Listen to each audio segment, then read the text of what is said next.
What's up, Facebook and YouTube folks? I am waiting for you to get in here. Make sure that when you come in, you say hi because I will not be able to see you unless you speak. And for TikTokers, which is who I'm about to go live with now, I will have them on in just a moment. Una momente. Just a moment. So give me a second to get things ready to go. All right, here we go. Let's have a good discussion today. We'll see, right? Ooh. What's up, coolest mom ever? How are you? Hello, hello, hello. What's up, Win Dixie? Hey, Penny. Hey, Edith. How are you? What's up, Red Hot? Good morning. Good morning. Good morning, Rose. How are you? Good to see you in the Facebook world. Hey, Fred. What's Lynn Lynn? Alex. Good to see you. Casey Rich. All you folks popping in here. Hey, Conchita. Good to see you over in the YouTube world. What's up, Carol? Hey, Katsmandu, VJ, Susie. What's up, Gummy Nerd? Hey, Rylene. Good to see you. How is everybody? Susie. Good to see you. Hey, Donna. You're on the YouTube side. I see you over there. Okay. What's up? What's up? Good morning. Hey, Blue Nevada, Steffi G, Christine. It's good to see folks piling in today so that we can have a discussion. I will go ahead and tell you ahead of time that there are things, obviously, that I want to talk about today. Hey, Ryan. What's up, Katrina? Meg H. And there's also something that has been brought to my attention that I would be remiss if I did not also talk about. Good morning, Doreen. So I want to make sure that I talk to everybody. What's up, Spider-Man, Bobby? Just listen to the latest podcast. Yeah, I will be diving into Terry. Yeah, I will be. Yes, Edith, I'm about some good trouble today. 100%. Definitely about some good trouble. It seems that TikTok might not be happy with me today. So we shall see. Uh, a lot of differences. Hey, Philip. Good morning. How are you? Okay, so let's go ahead and dive right on into this conversation. Okay. Yeah, you found me here too. Hey, Stephen. Good to see you. Hey, Carmen. Good morning. Good morning. Good morning. Hey, Sharon. That backdrop, right? You like it? I worked on it this morning to make sure that I communicated my message effectively for everybody. So yeah. Hey, Stephen, what's up, Pam Reed? How are you? When the JoJo, I don't think that they're going to. I don't believe that they are going to. Let me say that. What's up, Karma? Hey, Angel Snow. All right. Shall we dive right on in? Hey, Sharon, good to see you. Yeah. So as you all can see, I have well, you know what he's got with FEMA. This has been his rallying cry. Yep, Chelsea, 2 days in a row. And yeah, so hey, Linda, good to see you. Hey, Pixel Forever. Hey, Sherry, good to see you too. What's up, Lisa K? Hey, Maya, good to see you.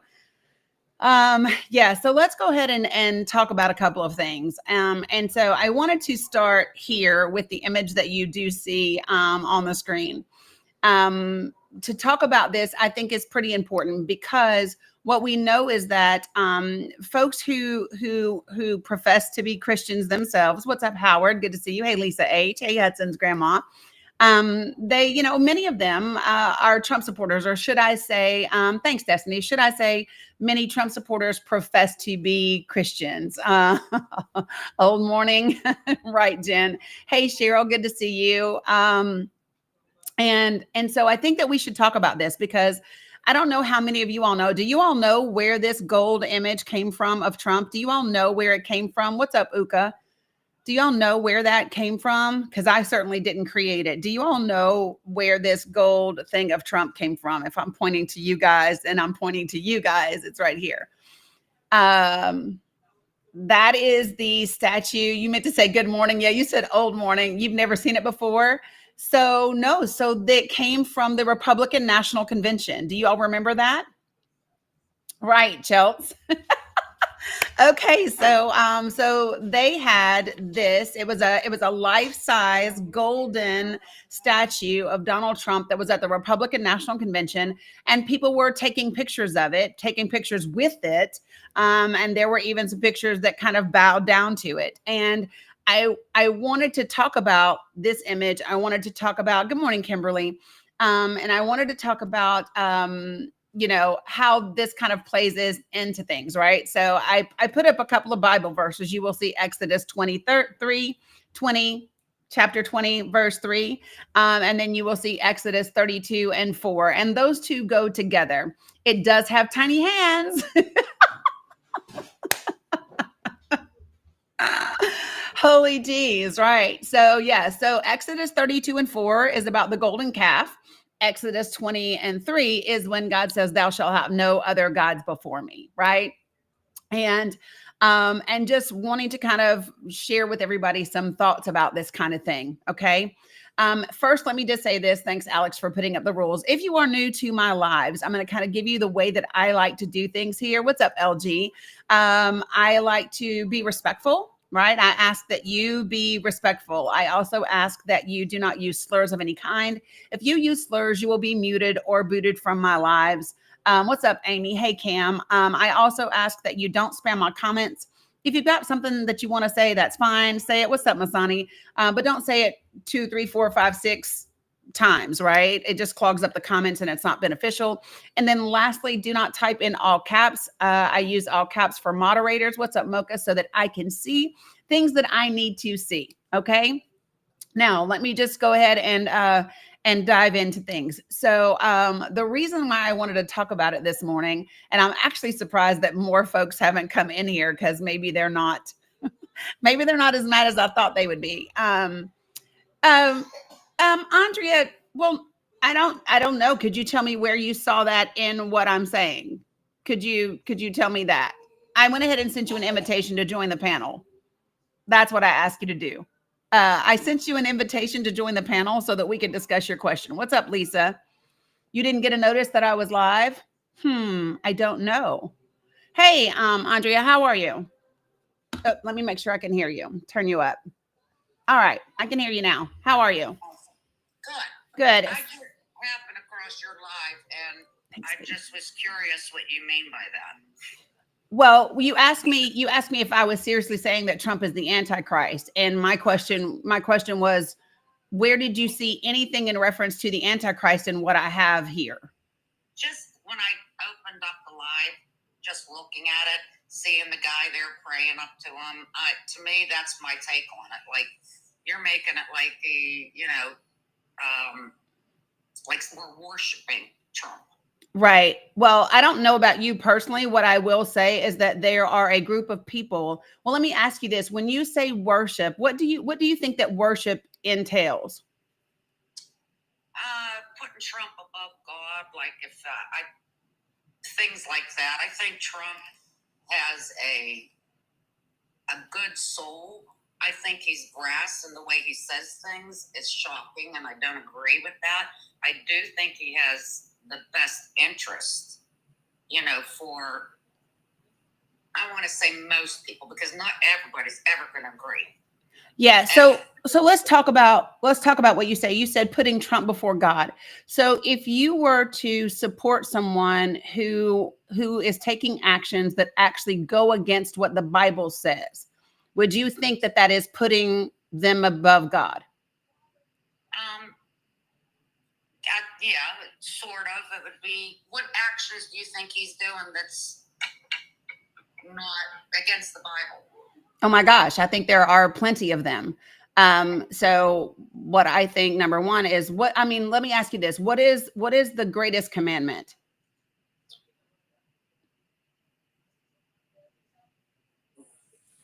According to the Bible, according to Jesus, what is the greatest commandment? I don't know. Thou shalt not kill. No, that's the first commandment in the 10 commandments. But the first commandment is to love the Lord thy God. And then the very second one is to love thy neighbor as thyself. Okay. So when you say love thy neighbor as thyself, so let me ask you this question. If the United States of America, for example, got into a bad way financially, and the entire country was in disarray, and the dollar was suddenly not worth anything economically anymore, and you were being persecuted for being a Christian, and people were targeting you, and not just people, but the government was targeting you for being a Christian, would you attempt to go to Canada or somewhere else in order to live? I think Christians are already persecuted here. in But the that's United- not the question. I'm asking specifically if the government was coming after you for being a Christian, and you could be put in jail for being a Christian, and you were being targeted, and all of a sudden you couldn't eat, you couldn't feed your family, you were hiding from your country's government. My question is, would you attempt to go somewhere else? I probably would flee with my family. Okay, and so do you think if someone were sending you back to somewhere where that is happening, instead of entertaining a stranger who may come knocking at your door, or loving thy neighbor as thyself? Amen Would- to that. Now, see, I agree with, like, my grandparents were immigrants. They come to this country poor. They came the right way, though. They had to fight for everything they got.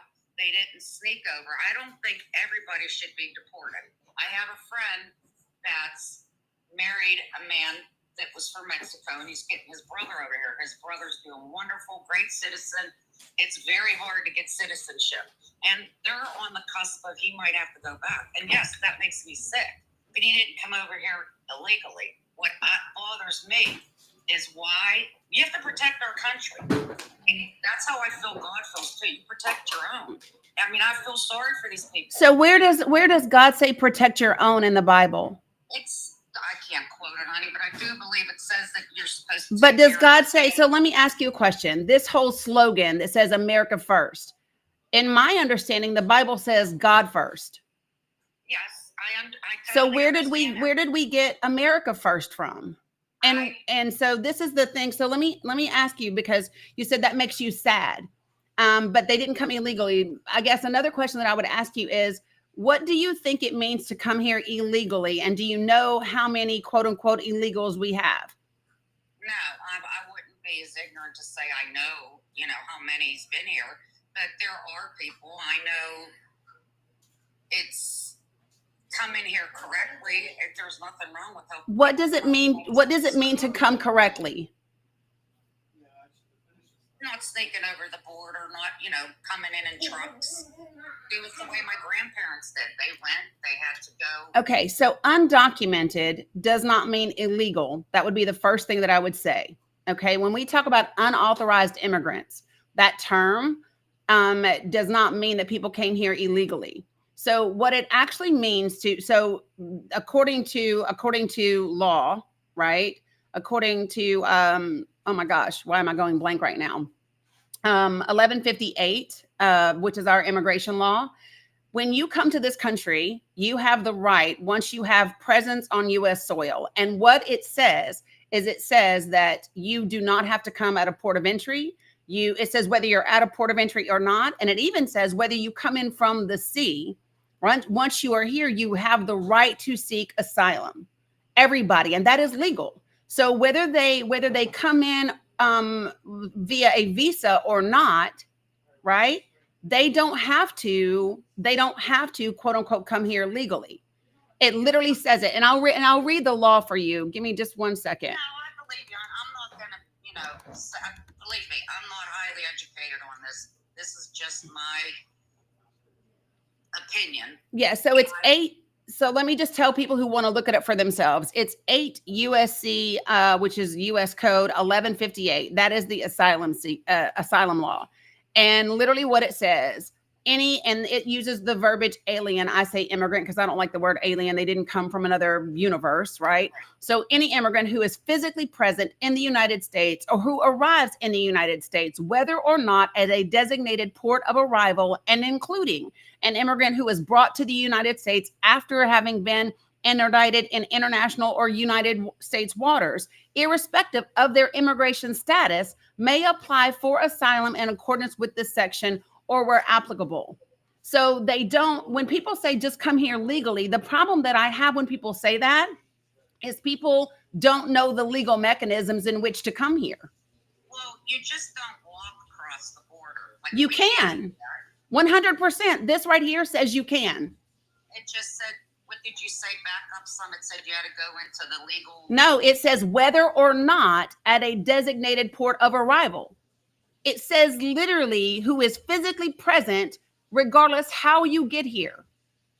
So you're fine with a lot of the people that are coming over here with bad intentions? Because I don't want to pass judgment. Well, when you say bad intentions, what do you mean? To take over the United States. You know there's people here that shouldn't be here. Well, I think the people who are here to take over the United States are sitting in the Oval Office right now. That's what I think. Well, And I'll tell you why I think that. Okay. I think that because when you come into this, when you get into the Oval Office and you shut down our major organizations and you stop funding that Congress passed, when you want to say that courts have no jurisdiction over the president, that's taking over the United States. 100%. Like, there's a reason why we have 3 branches of government. Do I think that immigrants want to take over the United States? No, except for the Pilgrims. The Pilgrims are the only immigrants who came here and took over this country, because prior to that, it belonged to Native Americans. I think that immigrants come here because they want to eat, they want to take care of their families, they want to send money back to help their families. Many of them get here, so the process is once they come in and they seek asylum, 6 months after they seek asylum, 6 months after they seek asylum, they then apply for a work permit. When that work permit is granted to them, they get an ITN number, an identification tax number. It's just like a Social Security number. Many of them get Social Security numbers. And then they go to work and they pay local, state, and federal taxes just like anybody else does. That is the vast majority of immigrants.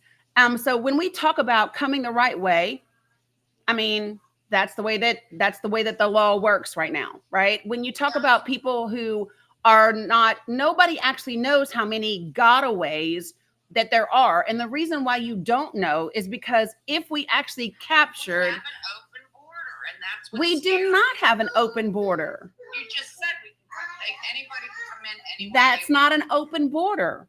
That is not an open border. What it says is, and I'm saying it again, it says once you get here, you have the right to seek asylum.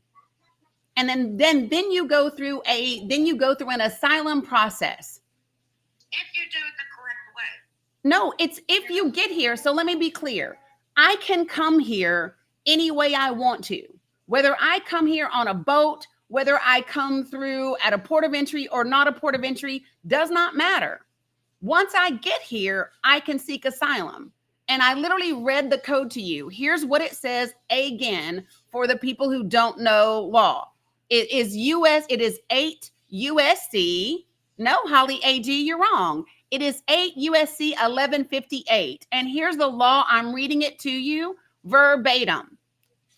It says, any immigrant, I'm saying immigrant instead of alien, any immigrant who is physically present in the United States or who arrives in the United States, whether or not at a designated port of arrival, whether you come in at a port or not, and including an immigrant who is brought into the U.S. after having been intercepted in international or U.S. waters. Probably. Or no, I do it in there too. You just get the bleach afterwards. And it says, regardless of your status, may apply for asylum according to this law. So they can get here, however, but once they get here on U.S. soil, that does not mean that they just get to come into the country. What it says is they may apply for asylum, and the asylum process is a legal process. If they do it.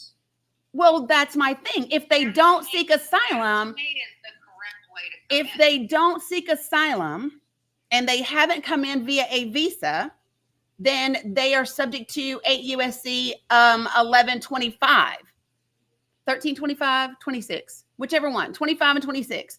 And then it is simply, they get all their documentation, they get a citation, and they are sent back to wherever they came from until they have their court date. And then they go before the judge. Thank you. 1325. And then there's 1326. Okay. And so the bottom line is that we have a multiple ways. And that's not the only way. We also have a refugee way to get here. We also have temporary protected status ways to get here. There are several different mechanisms by which people get here. Understood. Okay. And so let me ask you this question. Do you know what percentage of unauthorized immigrants actually commit violent crimes? Do you know what the percentage is? No, that's on the highly televised to make a statement. Yeah, I have no idea. it's 0.0029%. It's less than 1% of unauthorized immigrants that actually commit a violent crime. That's literally how many. It's not any. Right. Okay, so here's my point is, why are we deporting them? Why don't we fix the system? Why haven't we ever, though? I mean, this is Well, this is the point. Okay, so this is the point. So Obama was, shoving a ton of people back. You didn't hear a lot of screaming and yelling. I mean, this isn't something new. you did hear a lot of people did absolutely scream and yell, and there's a difference in the way that the Obama administration did it and the way that Trump is doing it. So what we didn't see happening was having children separated from parents. That's what we had happening under the Trump administration, and that's what we currently have now. He's fine with that. So there's a difference in the way that we had things done. Okay, well, how did you know? Seriously, and I mean, I see the comments, people being rude. She's stupid, this and that. You know what? I have people saying the same thing about me. I'm not educated. I'm not acting like I'm educated enough to know the laws and this and that. I mean, I'm like the average person. I get my information off the TV, the internet, which is the worst place to get it. You don't know what's true or false anymore. And no matter, who's saying it, I have no clue if it's true or it's false. I guess my point is, I think we should take care of Americans, people that are Americans first.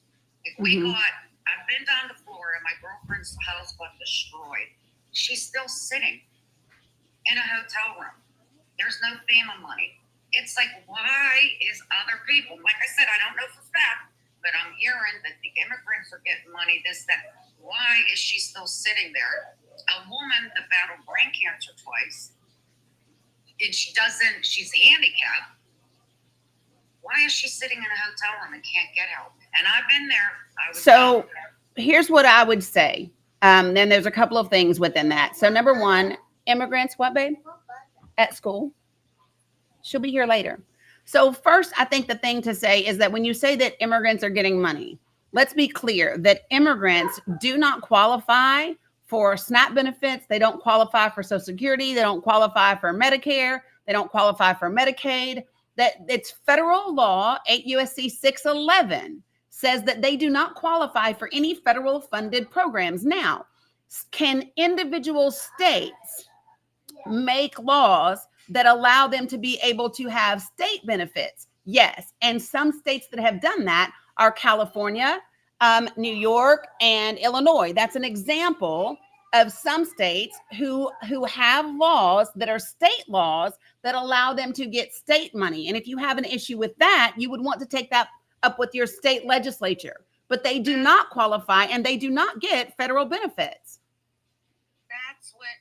This is what I'm saying to you, though. Now, me, an average person, not acting like I know all the laws, but just watching the news, and you hear that these immigrants got, stayed in this hotel and are getting food.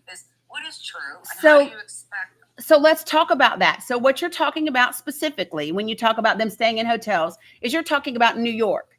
And those people are people that are going through the asylum process. Okay. And here's what happens when somebody comes in and they apply for the asylum process, then we become legally responsible for them because they are going through our legal system and they are entitled to due process. Okay. Now, so what does that mean? So here's what happened in Texas and Florida. Ron DeSantis and Greg Abbott decided to load up a bunch of immigrants who are going through the process. They put them on a bus and they dropped them in the middle of January in New York City where it's cold as hell. So guess what? We had to find a place to put them because we are legally responsible for them and we can't let them freeze, right? So here's the next, and here's the thing. So here's what the city of New York did. The city of New York made contracts with old rundown hotels that used to be grandiose, but they're rundown hotels.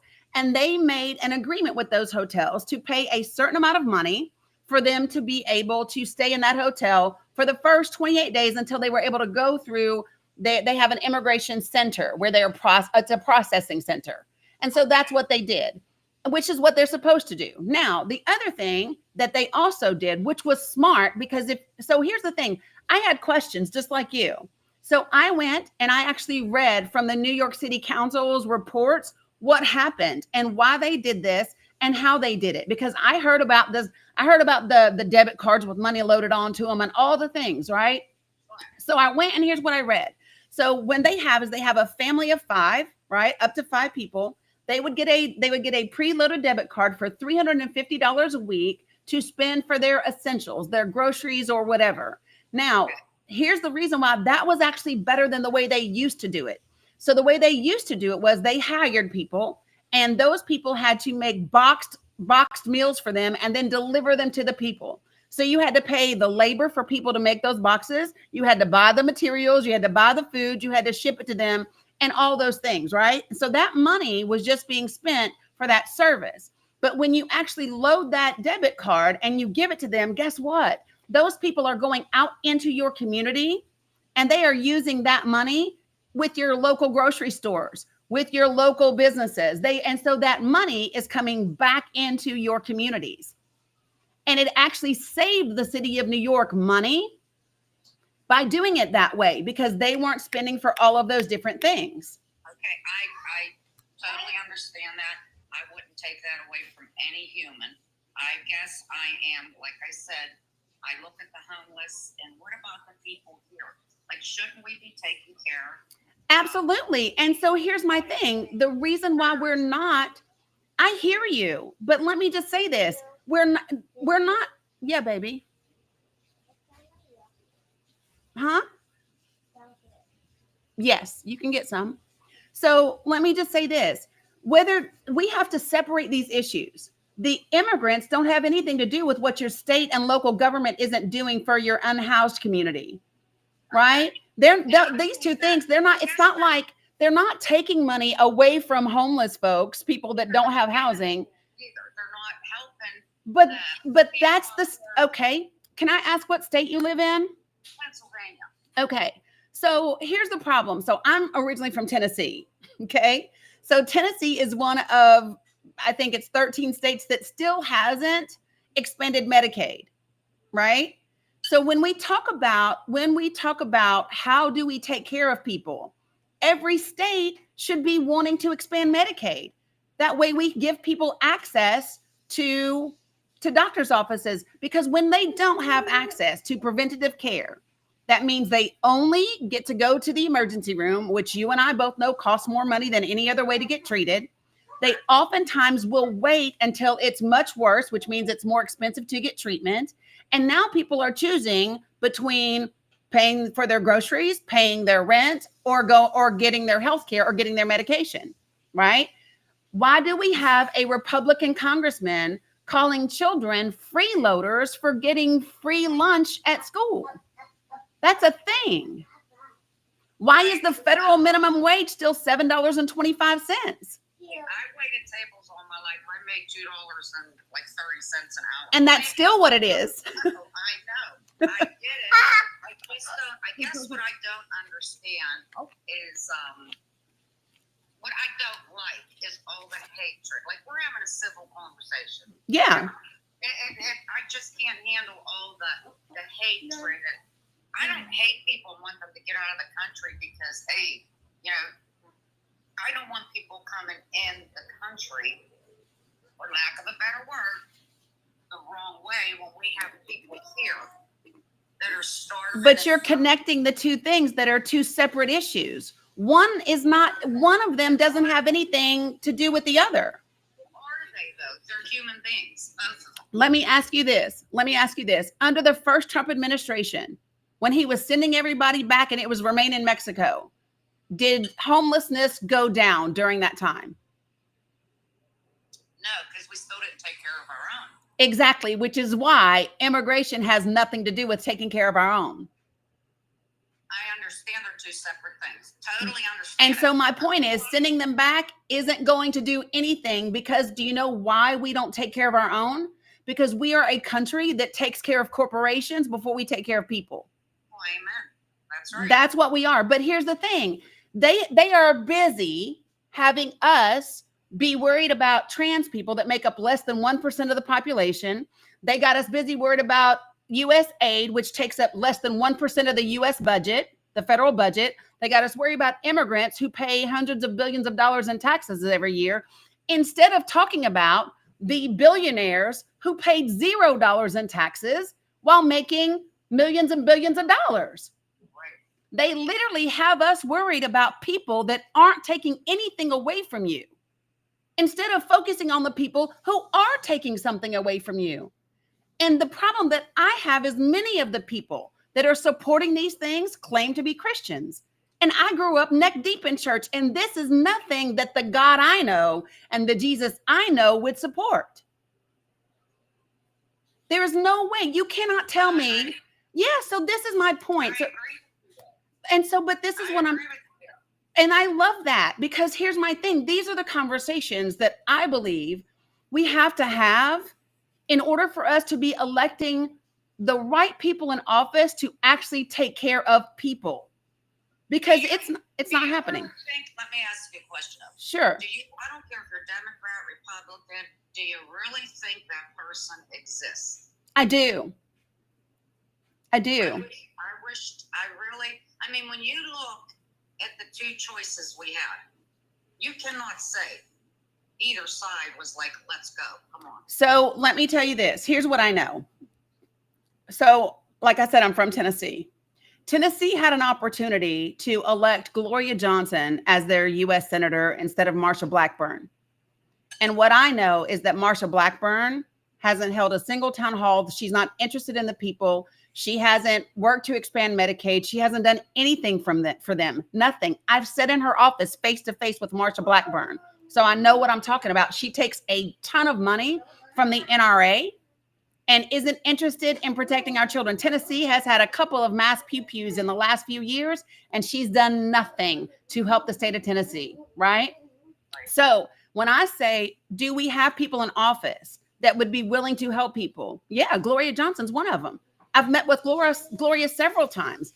I know her. I've seen her pass legislation or introduce legislation. But Tennessee is a majority Republican state legislature. And those guys, number one, they don't like her because she's a woman, and they don't call on her when she wants to voice things and all the things. But I'm just saying, she is someone. How do we as Americans get that to stop instead of fighting back and forth on these issues? Like, shouldn't we start from the very beginning? So we have to start voting for people not based on their party.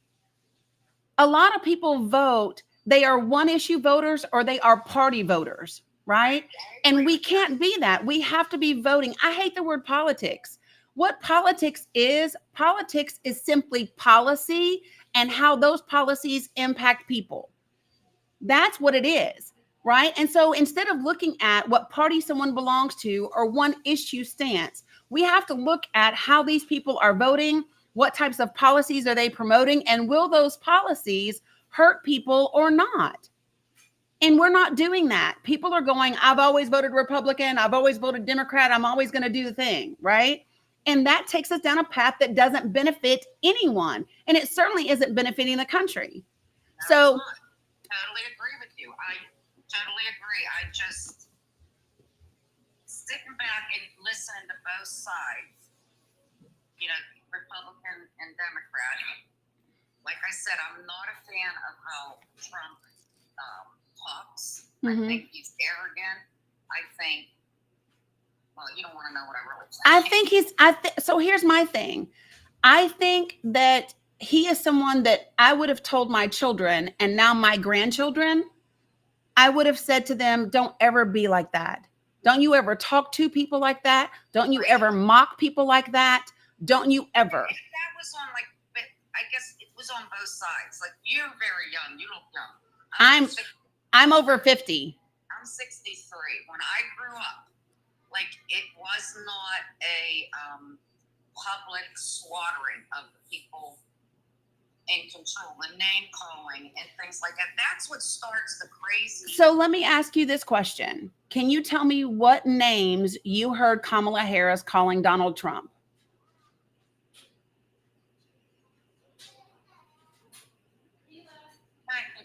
You know, besides he's stupid, little things like that, but it's just doesn't, it's just, to me, it's. But she didn't say he was stupid. She said he was dangerous, which he is. And I think we've seen that by the things he's wanting to do. My question is, when have you ever seen Kamala Harris call people names? I don't know. I couldn't even point out, you know, certain things Trump said. But I can tell you, well, I can point out things he said that were utterly disrespectful. But she never called them names.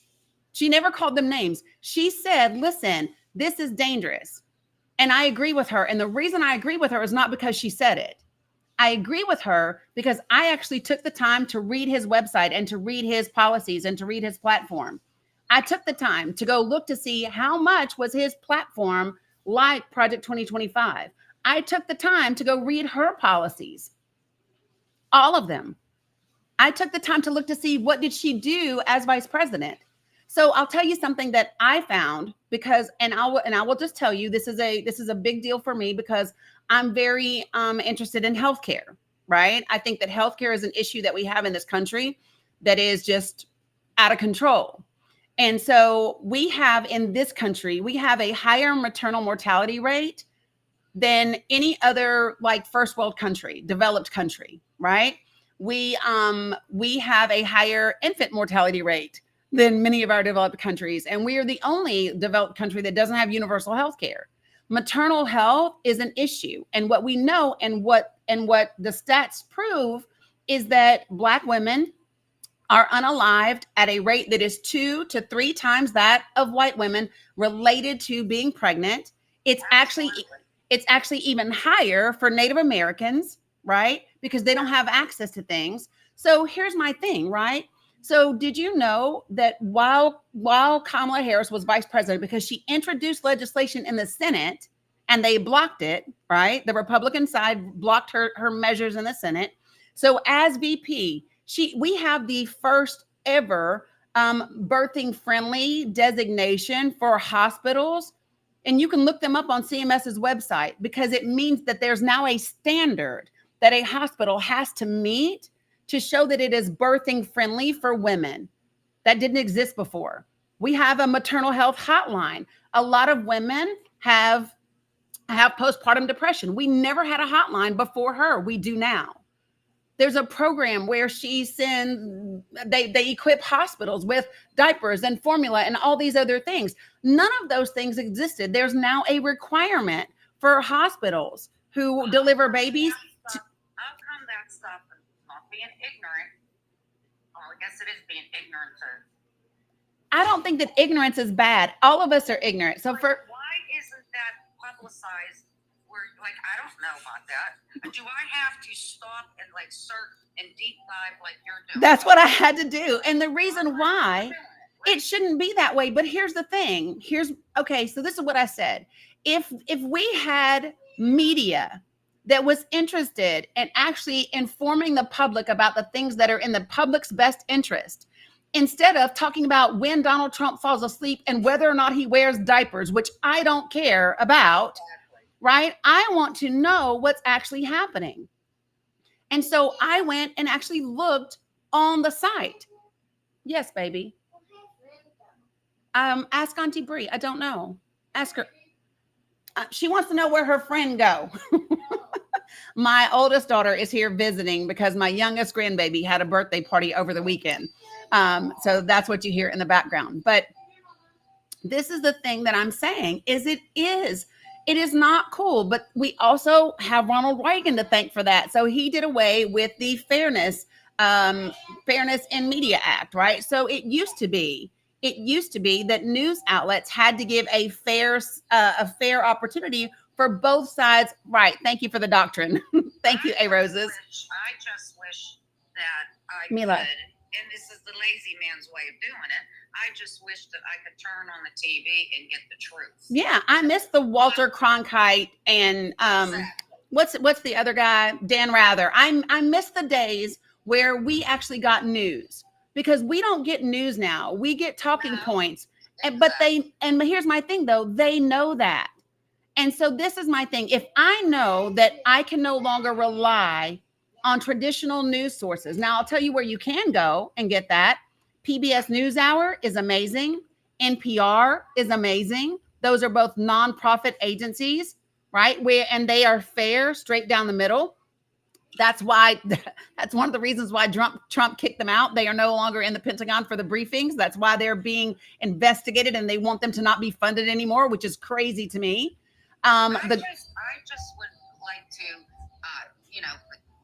find somewhere where you could get the truth, not this anger and hatred back and forth, like in the comments, people saying, nasty stuff.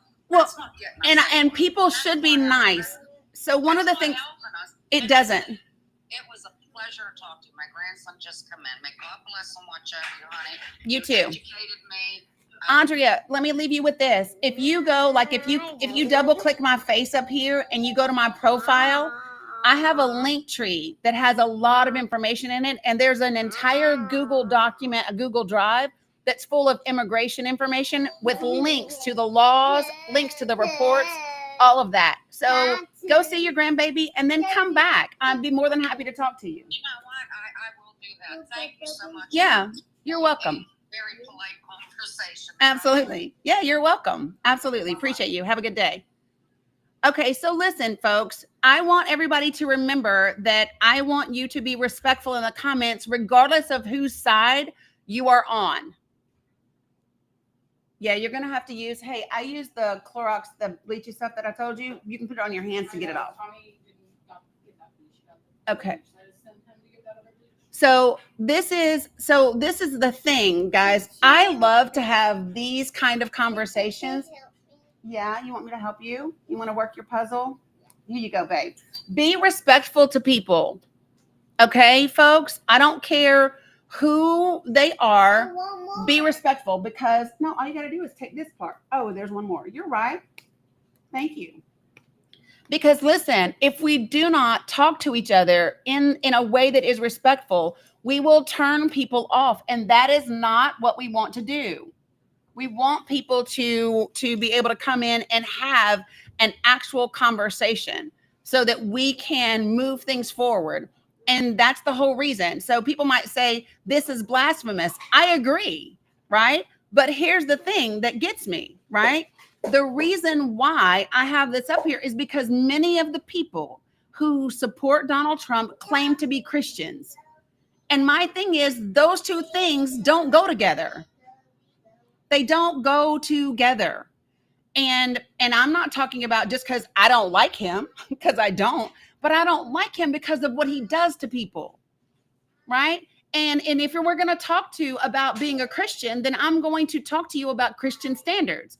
The Bible doesn't say American first. The Bible doesn't say take care of your own. The Bible says the greatest commandment is love the Lord thy God and love thy neighbors as thyself. That's what it says. So if you profess to be a Christian, then I'm going to talk to you about what the Bible really says, because that ain't what it says. Period.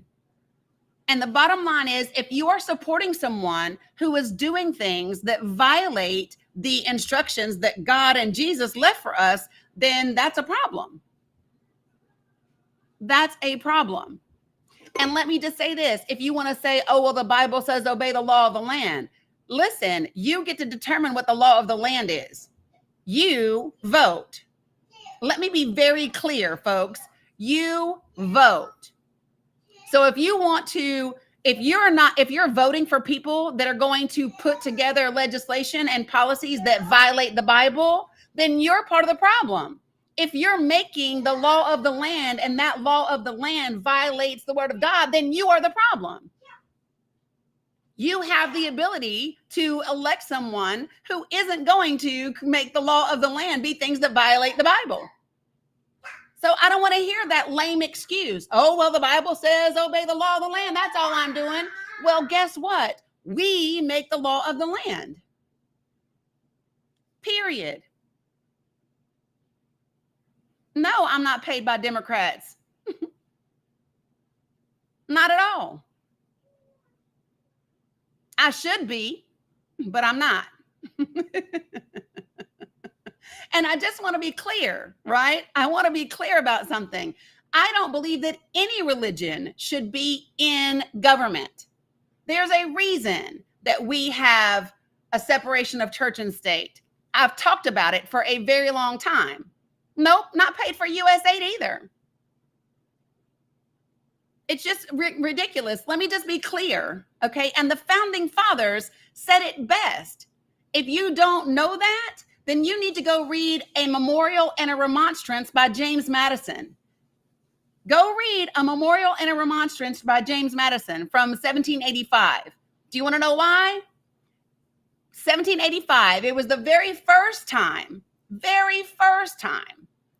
that that they were trying to use the government to pay Christian teachers. And he said, absolutely not. We're not going to do that. He said, did you forget? Did you forget that quickly? Why we left the Britain? Did you forget that quickly? Why we did that? No. He said, in no way, shape, or form. And guess what? He went on to say that by putting Christianity into government, not only is an offense to men, but it's an offense to God, because people are supposed to work out their faith for themselves, whatever their faith may be. And to think that God needs you to put it into law is an insult to God. James Madison said it. Right, Uden, free will. The document is called A Memorial and Remonstrance. A remonstrance just means we are telling you why we fervently oppose this thing. Okay? So that's the deal. And in case you all don't get this, okay, you all are busy arguing and fighting about trans people that make up less than 1% of the population. You are busy worried about immigrants who commit less than 1% of violent crimes. Meanwhile, the oligarchs and the billionaires are running the country, stealing your stuff, taking away your rights, and making it so that you will struggle. Literally. This is the thing that is happening in front of your faces, but nobody is watching. Everybody's busy concerned about everything else that's not even a threat to you. The threat is sitting in the Oval Office. The threat are the mega donors. The threat are the corporations. If you really want to do something, we need to undo Citizens United. If you really want to do something, how many of you all know what Citizens United is? I know if you're a regular follower or a subscriber of mine, you know what it is. But how many of you, sissy, not so loud, how many of you know what Citizens United is? What's up, Sammy J? So let me just tell you, Citizens United is what has allowed a ton of dark money into politics. Citizens United is the court case. It is the court case that allowed corporations to have quote unquote free speech like people do and have their money be considered an action of their speech. And that is why corporations funnel millions of dollars to the candidates that they believe are going to put forth their agendas. That is what Citizens United is. It flooded a ton of dark money for corporations who wanted their agendas put into law. That's what happened. The country came out. I know, Carolina, it happens now and again. Hey, Angela. So this is a thing, folks. There's an organization in DC called End Citizens United. Go find out about Citizens United.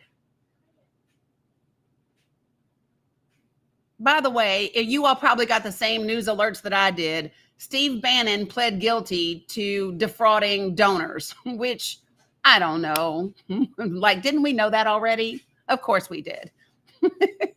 Of course we did. But anyway, he pled guilty. Right, just giggles, obviously. Just saying, like, who didn't know that already? But for people who didn't know that, now you know, okay? So, Michael DeBoss, be careful with your words. Don't be speaking what you don't want to happen. Sammy J, you too. So listen, folks, if you want to have real conversations, and here's the one thing that I would ask, right? Keep cash on hand. Yeah. Well, I mean, it depends how much the dollars are going to be worth. Rylene, watch your words. Watch your words. Right? And if it is a state case, Trump can't pardon him. If it is a state case, Trump can't pardon him. Remember, guys, the president can only pardon federal crimes, not state crimes. It's a state case. Yeah, no pardon happening. No pardon happening. Okay? All right. Now, a couple of things that I want to talk about. For the folks that have requested to come up on the panel, do me a favor. If you are requesting to come up on the panel and you are a Christian who voted for and supports Donald Trump, do me a favor and put a green heart in the comment. If you are a Christian and you supported Donald Trump or support and voted for him, put a green heart in the comment and you've requested up so that I can get you to bring you up. Not green. I was trying to stay away from red and blue. Why are y'all saying orange?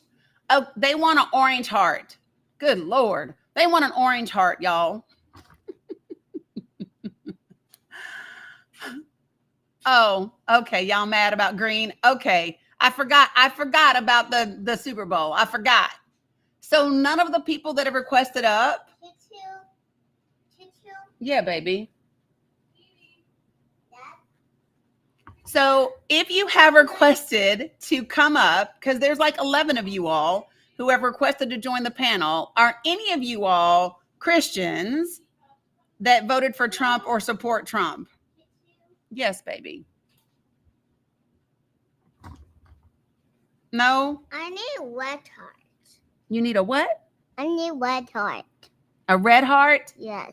Well, girl, I said an orange heart for right now. She likes the red hearts when people are liking the thing. You got to get down because you don't have on your pants yet. Okay. You can't show your legs, girl, to everybody. All right. So yeah, she likes the red hearts. Okay. So again, if you, yes, baby. Okay. You got to give me a second. All right. So again, I guess that's nobody else that wants to that has anything like that. I'm going to go ahead and just start bringing people up. I'm going to bring 3 people up at a time. Do me a favor and put yourself on mute until I get to you. Pretty please. Okay. And I'm just picking people up in the order that they are on my screen. So put yourself on mute until I get to you. Pretty please. I just want to make sure I have folks. So just put yourself on mute until I get to you. All right, Stacey D, you are up first. What you got to say? Good afternoon, Queen. Good afternoon, chat, and good afternoon, whatever trolls may be left. Yes. I am just getting over a little bit of a cold. That's why I got my Barry White on, my sexy voice on. I got you. I've been feeling. We talk about this all the time, but it's really ramping up on other pages.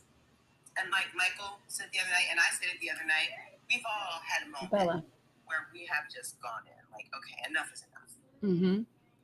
But these pages that are completely dedicated to name calling, like the background is Donald Trump is a racist. How racist are you? Yes.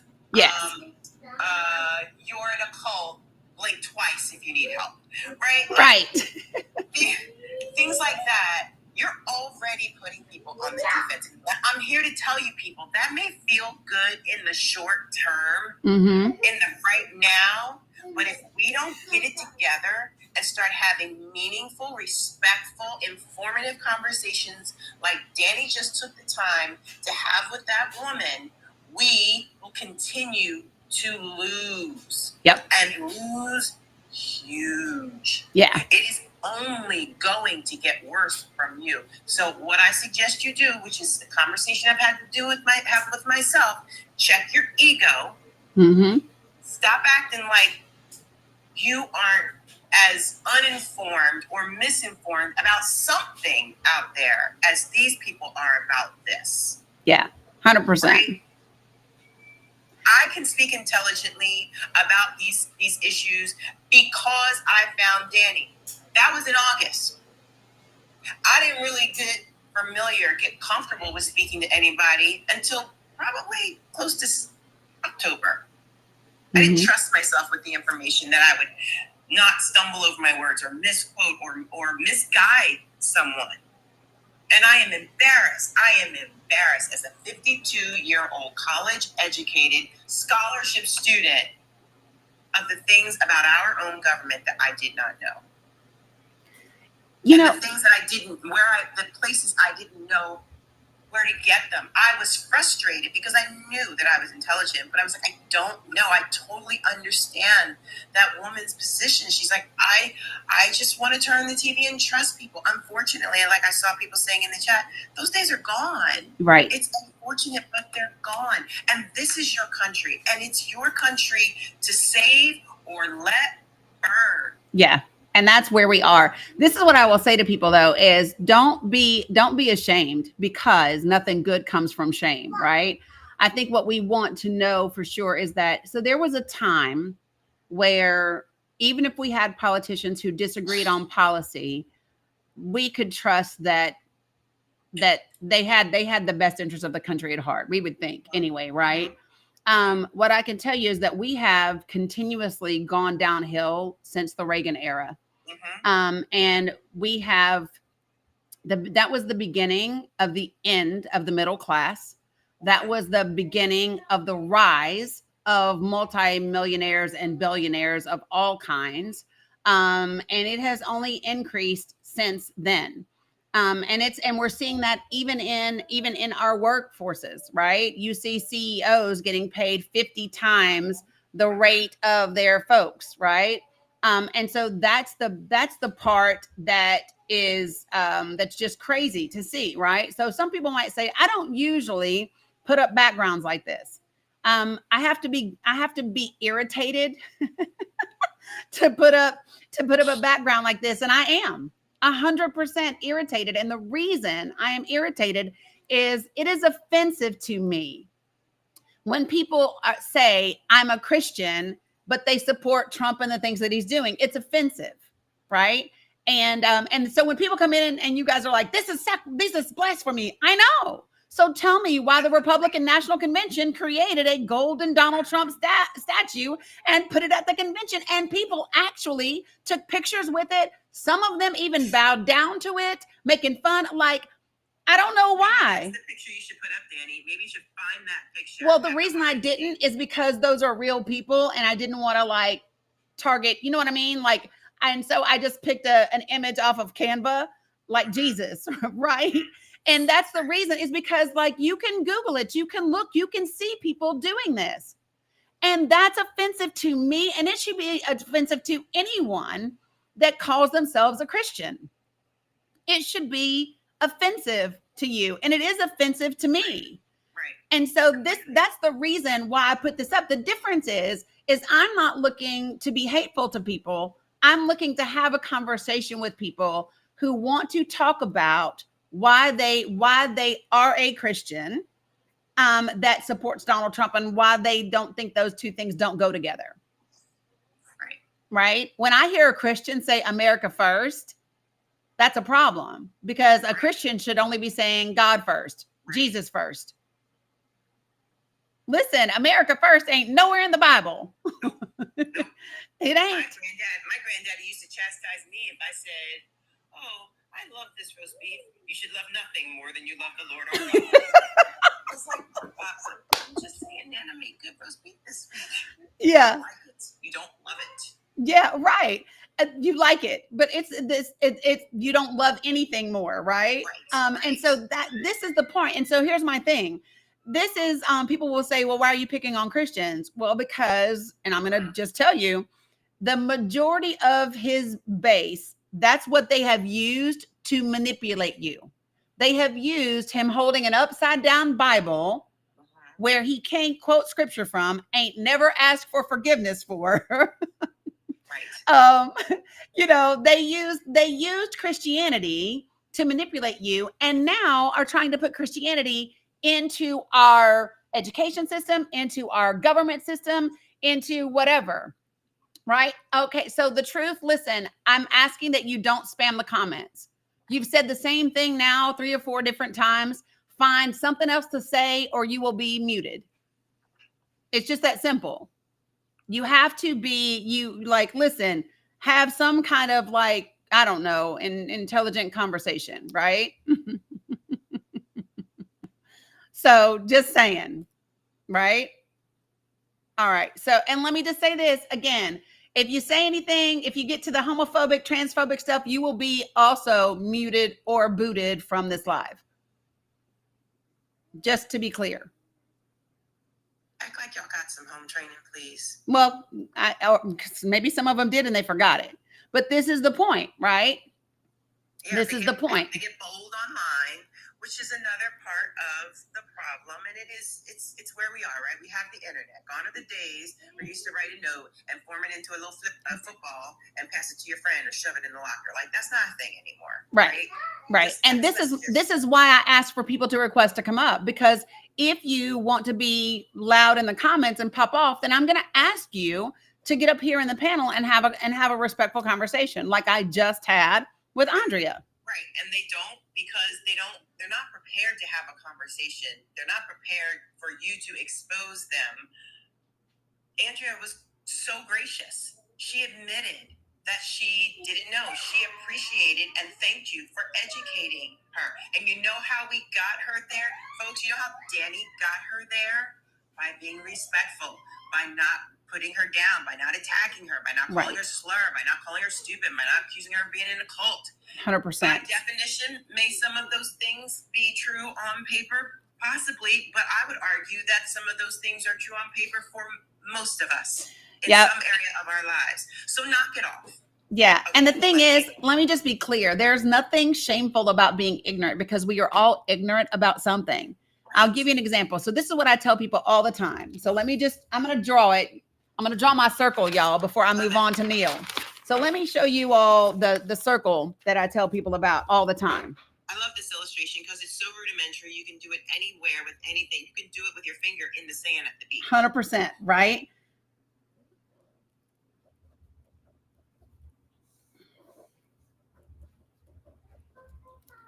Oh, hold on. I labeled it wrong. Girl. Okay.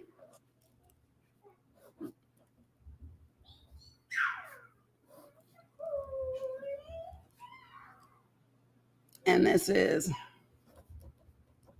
all right, so let me show you. So in this illustration, y'all can see my circle, right? So let me just show you. This right here is what we know. Out of all the things that we could know, this is the amount that we know. This is the amount that we know that we don't know. For example, I don't know how to fly a plane. Like, I know you got to put them wheels up. I know you got to put them wheels down, but I don't know how to fly a plane. So that's something that I know that I don't know. But there's all of this out here that I don't know that I don't know. And all the things that I don't know that I don't know, somebody else knows, or somebody else knows that they don't know. There's nothing shameful about being ignorant about something. The problem becomes when you are aggressively ignorant. That's when the problem arises, is when you are aggressively ignorant, right? I think that happens when people are attaching what they believe to their identity. Yep, 100%. They're 100%. afraid to admit that they are wrong, because what does that say about them? Which is why you do what you do. You create a safe space where it's like, listen, you can still be who you are. It does not diminish who you are as a person, as a patriot, as a Christian, Right. to admit that you've made a mistake. In fact, it makes you the better qualities of those things. Right. 100%. Gummy Nerd said, LOL, I surprisingly understood that. Yeah, this is the thing, right? There's so much that we don't know that we don't know. And there's nothing wrong with that. It's about finding those things out. There are so many things that I am sharing with you all that I just shared with Andrea that I did not know, because I lived in a world that for a while I didn't have to know them, right? And then I noticed, oh my God, things are changing. Things are changing, and we can now no longer rely on, and I don't care whether it is the left or the right. Here's what I will tell you is neither of these things is good. Neither of them is good. All right. So I need for you all to understand that it's about, and this isn't just about Trump. Okay. Let me be clear. This is about the ideology that has individuals following someone who literally violates the guidance from your original ideology. It is about the manipulation that has occurred and how we must go about fixing things. And there's two different ways. One, we have to start talking to each other on a personal level. And two, we have to talk about what's happening in terms of the actual policies and how they impact people. If I don't point out to someone that your faith actually says nothing that he does, right? How many times have I asked this question? Well, I'm not going to ask it now because maybe I'll need to ask it later. But the point is simply this. If someone, let me tell you something, folks, your faith is one of your core values. All right. And I'm not about changing anyone's faith. I don't want to tell people that their faith isn't real, isn't whatever, because that's none of my damn business. What people believe is what they believe. I don't have a problem with whatever your faith is. I have an issue when your faith is then tried to be put into our government to dictate what happens in our country. That's the problem that I have, right? By the way, if you are in Pennsylvania, you have a special election today in Westchester County. Pennsylvania, Westchester County, you have a special election today. If you have not voted, go do so. Right. I think that's central, because I looked. Dr. Z was talking about the House is I think 35 and the Senate is seat 36, District 36. Awesome. So one of the things that I talk about in here, right, is we have to talk about this from a multi-pronged approach. Okay, if you do a live and all you talk about is Trump, you're getting it wrong. If you do lives and all you talk about is just policy, you're getting it wrong. If you do a live and all you talk about is people and religion, you're getting it wrong. And I shouldn't say get it wrong. Let me just say this. It depends on what your goal is. If you want to bring people along and actually bring about change, then you have to mix all of those things into all of your conversations because they all go together. You have to reach people on a personal level, even when it comes to their faith, especially if they are professing their faith as a reason to support someone. And then you have to talk to people about policy and how it impacts the lives of everyday people. And then you have to talk about ways to do something about that. Every time someone says to me, we need term limits, my response is stop being lazy. We are the term limits. Guys, we don't need a law that tells someone when they got to get out of office. We need people who vote regularly and get people out of office who aren't doing the damn job for the people. I have a question about that. Yeah. So I agree with you 100%. But what about counties and that are disaffected who have low ability to turn out to vote? You know what I'm saying? Like, not everybody in the country, because of gerrymandering Right. and other tricks that they do, have the opportunity to get to the polls. Hold on, to vote. baby. That's where I think some degree, some recipe formula of term limits could be useful. Right. I hear you about voter suppression, but there are things that we can do. So do you remember when I suggested that everyone, and I will make a note to do this. Y'all know I've had a lot on my plate, right? But I will put together a sample letter and a sample bill, a sample proposed bill. And so one of the things that I think everyone should be doing is getting state legislate. Okay, here, baby. Getting state legislation sponsored that will make it so that when someone turns 18 in your state, that they automatically get a state ID. Automatically. When they turn 18, either automatically get a state ID or change it so that the fee is $5, something that people can afford. Instead of it being $35, $45, $50 to get a state ID. Agree. Okay, the same way. So this is something that everyone could do. We have the ability to have that be something done in the states, right? So that's one of the things that I said. All right, this is something that we can all could do. All right. I've talked about the fact that Florida has special elections coming up on April 1st, District 1 and District 6. You have the ability to impact those special elections. You can go to mobilize.us. You can 100% phone bank and text bank from the comfort of your home, right? All of those things and make it happen. So there are ways to make changes and impact. Now, listen, is it going to change overnight? No, because we didn't get here overnight. Let me just be clear about this, folks. I just want to be very clear about this. It is partially our fault. No matter whether you are Republican, Democrat, unaffiliated, independent, Tea Party. Yeah, I know about SAVAC guy. I'm not on SAVAC today, so I got to kind of walk the path. I can't touch on everything in one live. But listen, we, the American people, fell asleep at the wheel.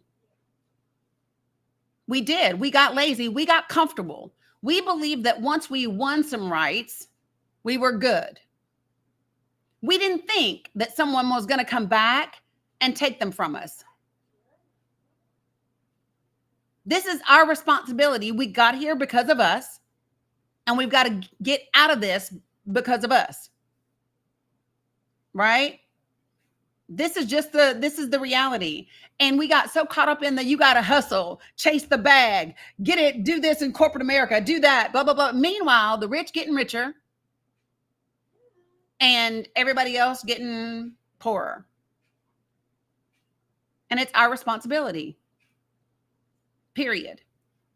So, let me go ahead. Stacey D, you good? I'm good. I was going to say, if you want, I'll stay up here unless so that, I can give you a break if you need to. Okay, awesome. So I'm going to move along to Neil. Neil, good afternoon. How are you? What you got?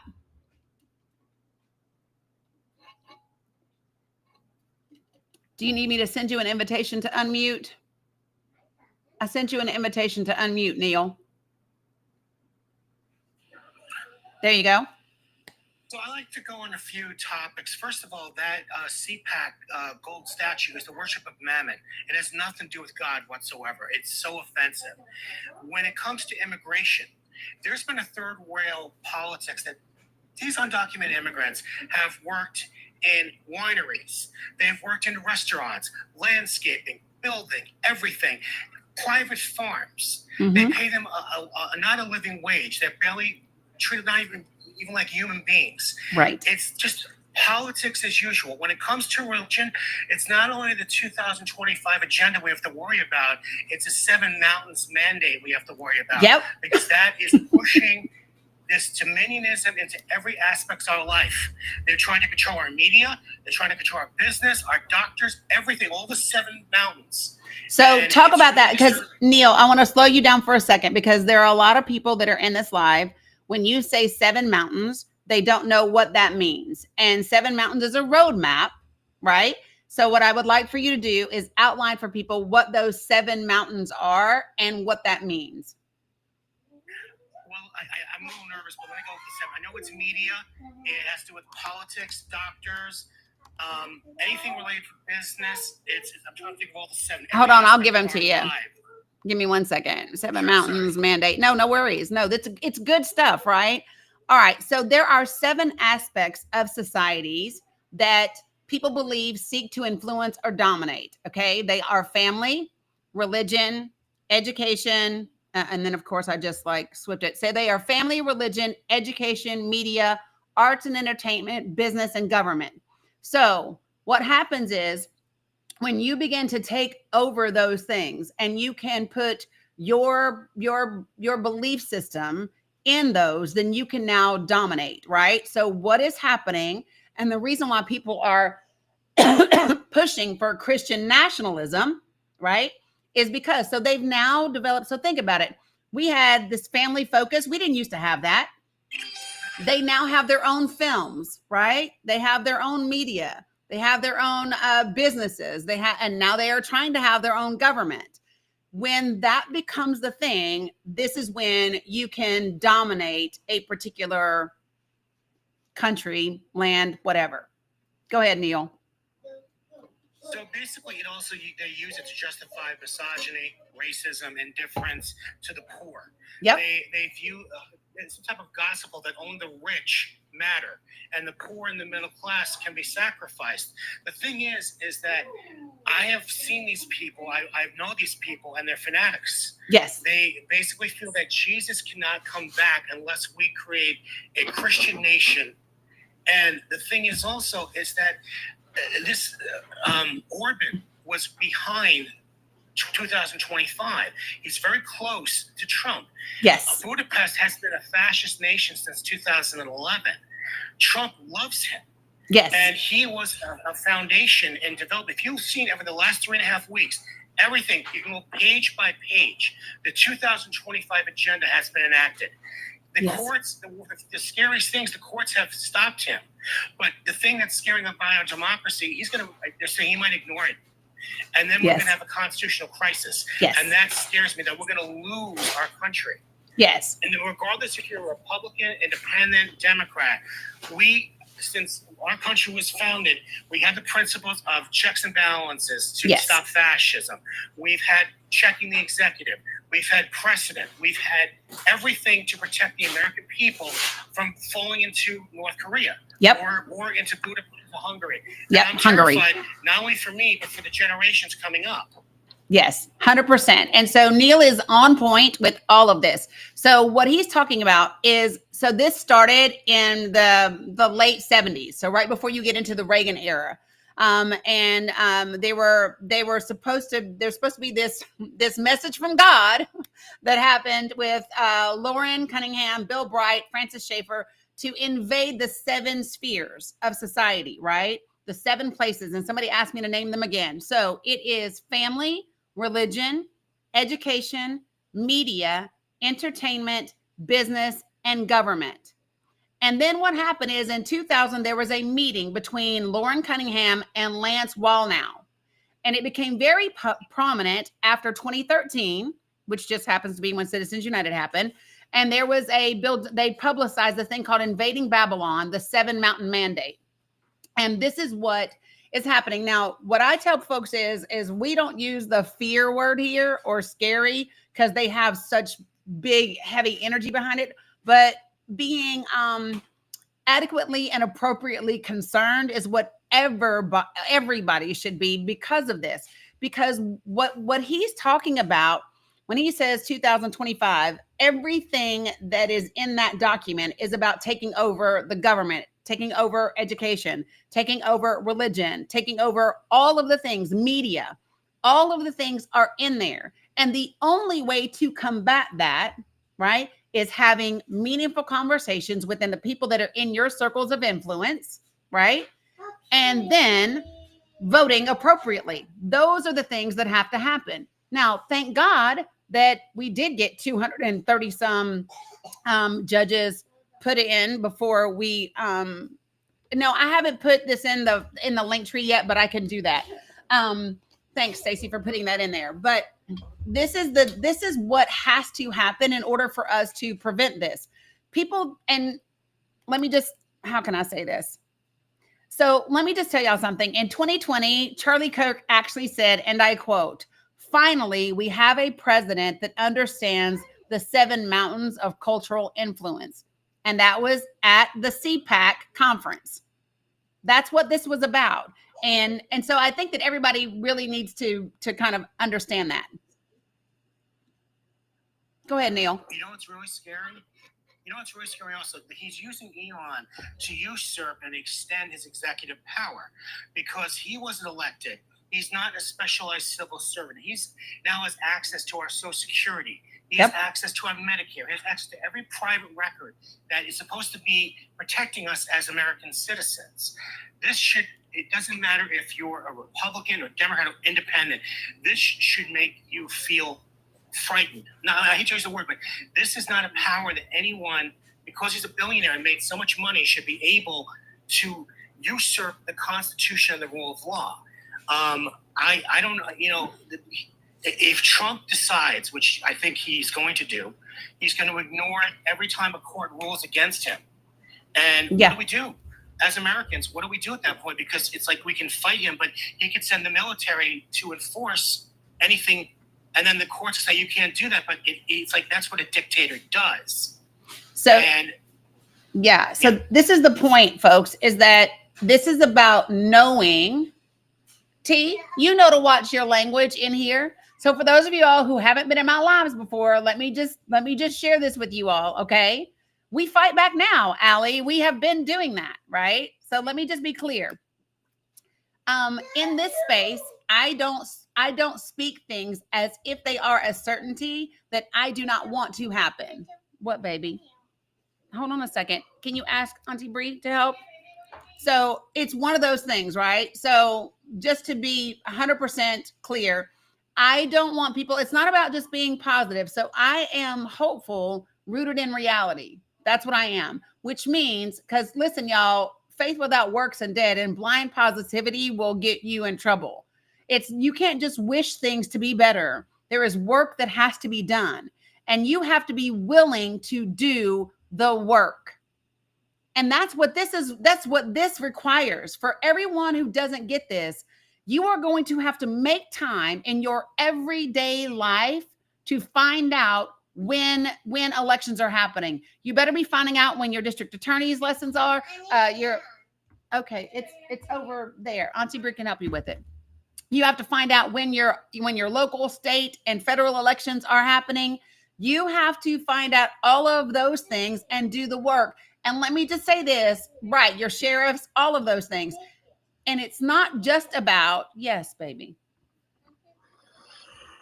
Okay, Auntie Bree has it. She'll get it for you. It's on the counter. So everybody has to understand that these are things that you have to do. You cannot just sit back. So for me, this is the first real test of our democracy. Other countries have already had to face theirs.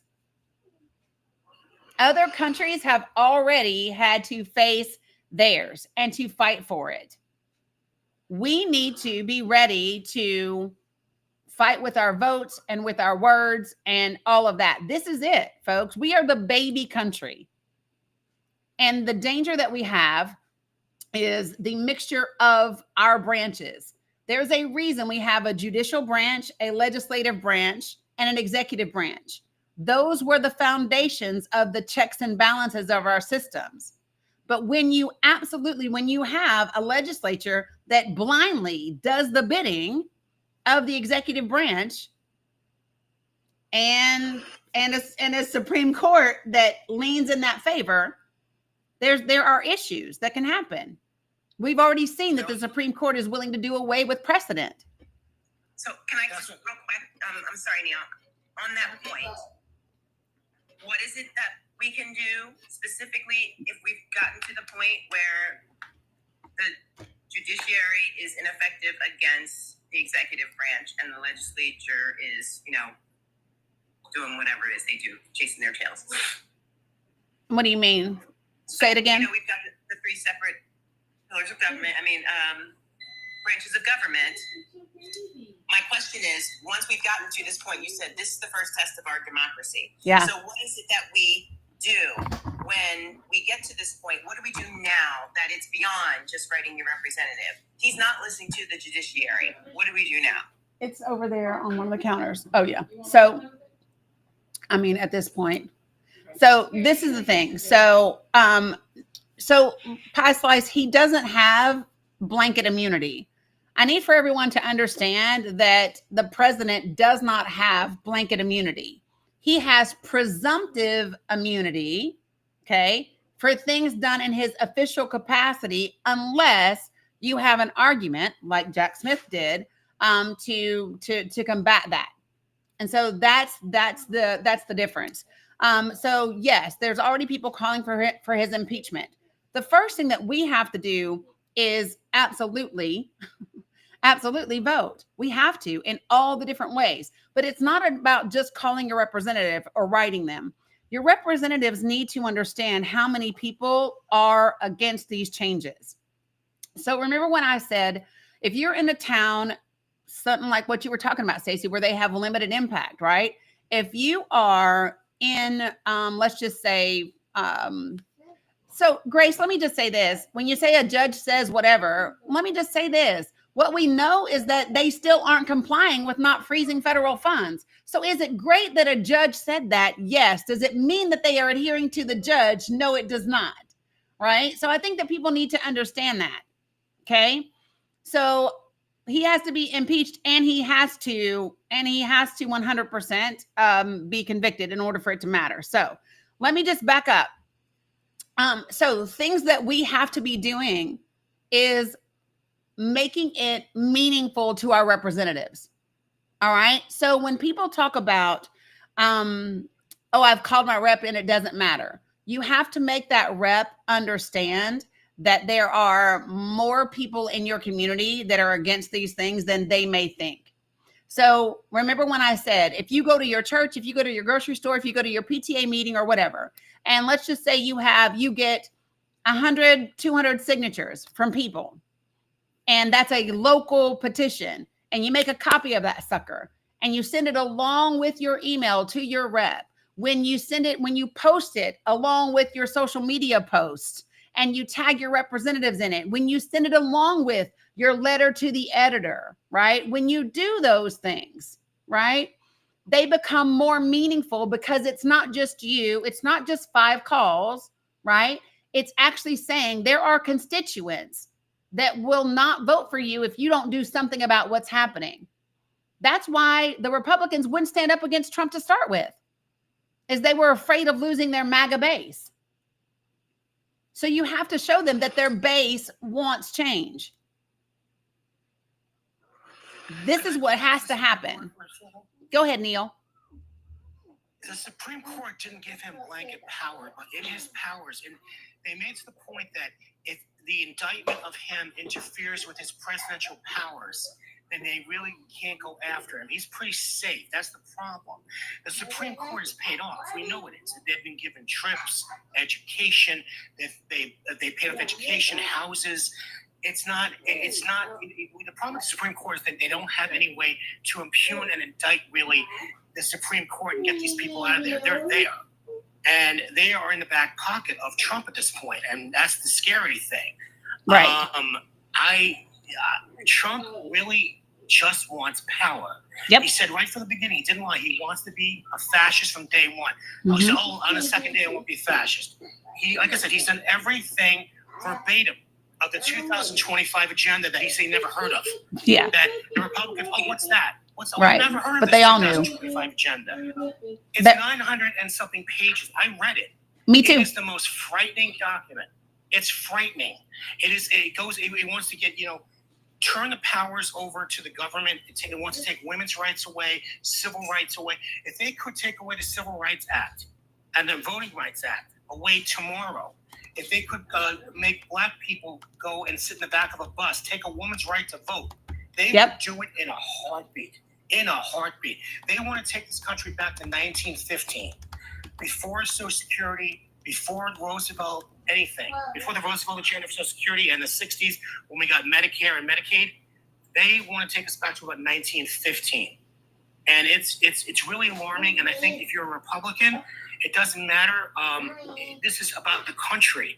It's not about partisanship. No one. I don't need Democrats to have that kind of power. I want them having checks and balances.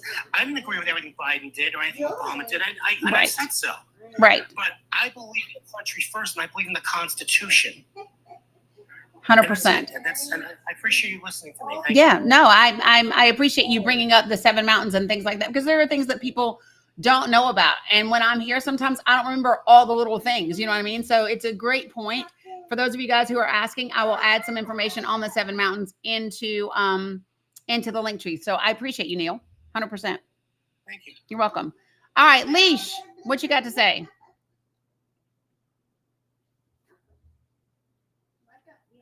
Leash, do you need me? There you go. Can you hear me? Yep. Hi. You know, it's funny. I was actually wanting to respond to the woman that was speaking about the immigration situation that was happening here in New York City.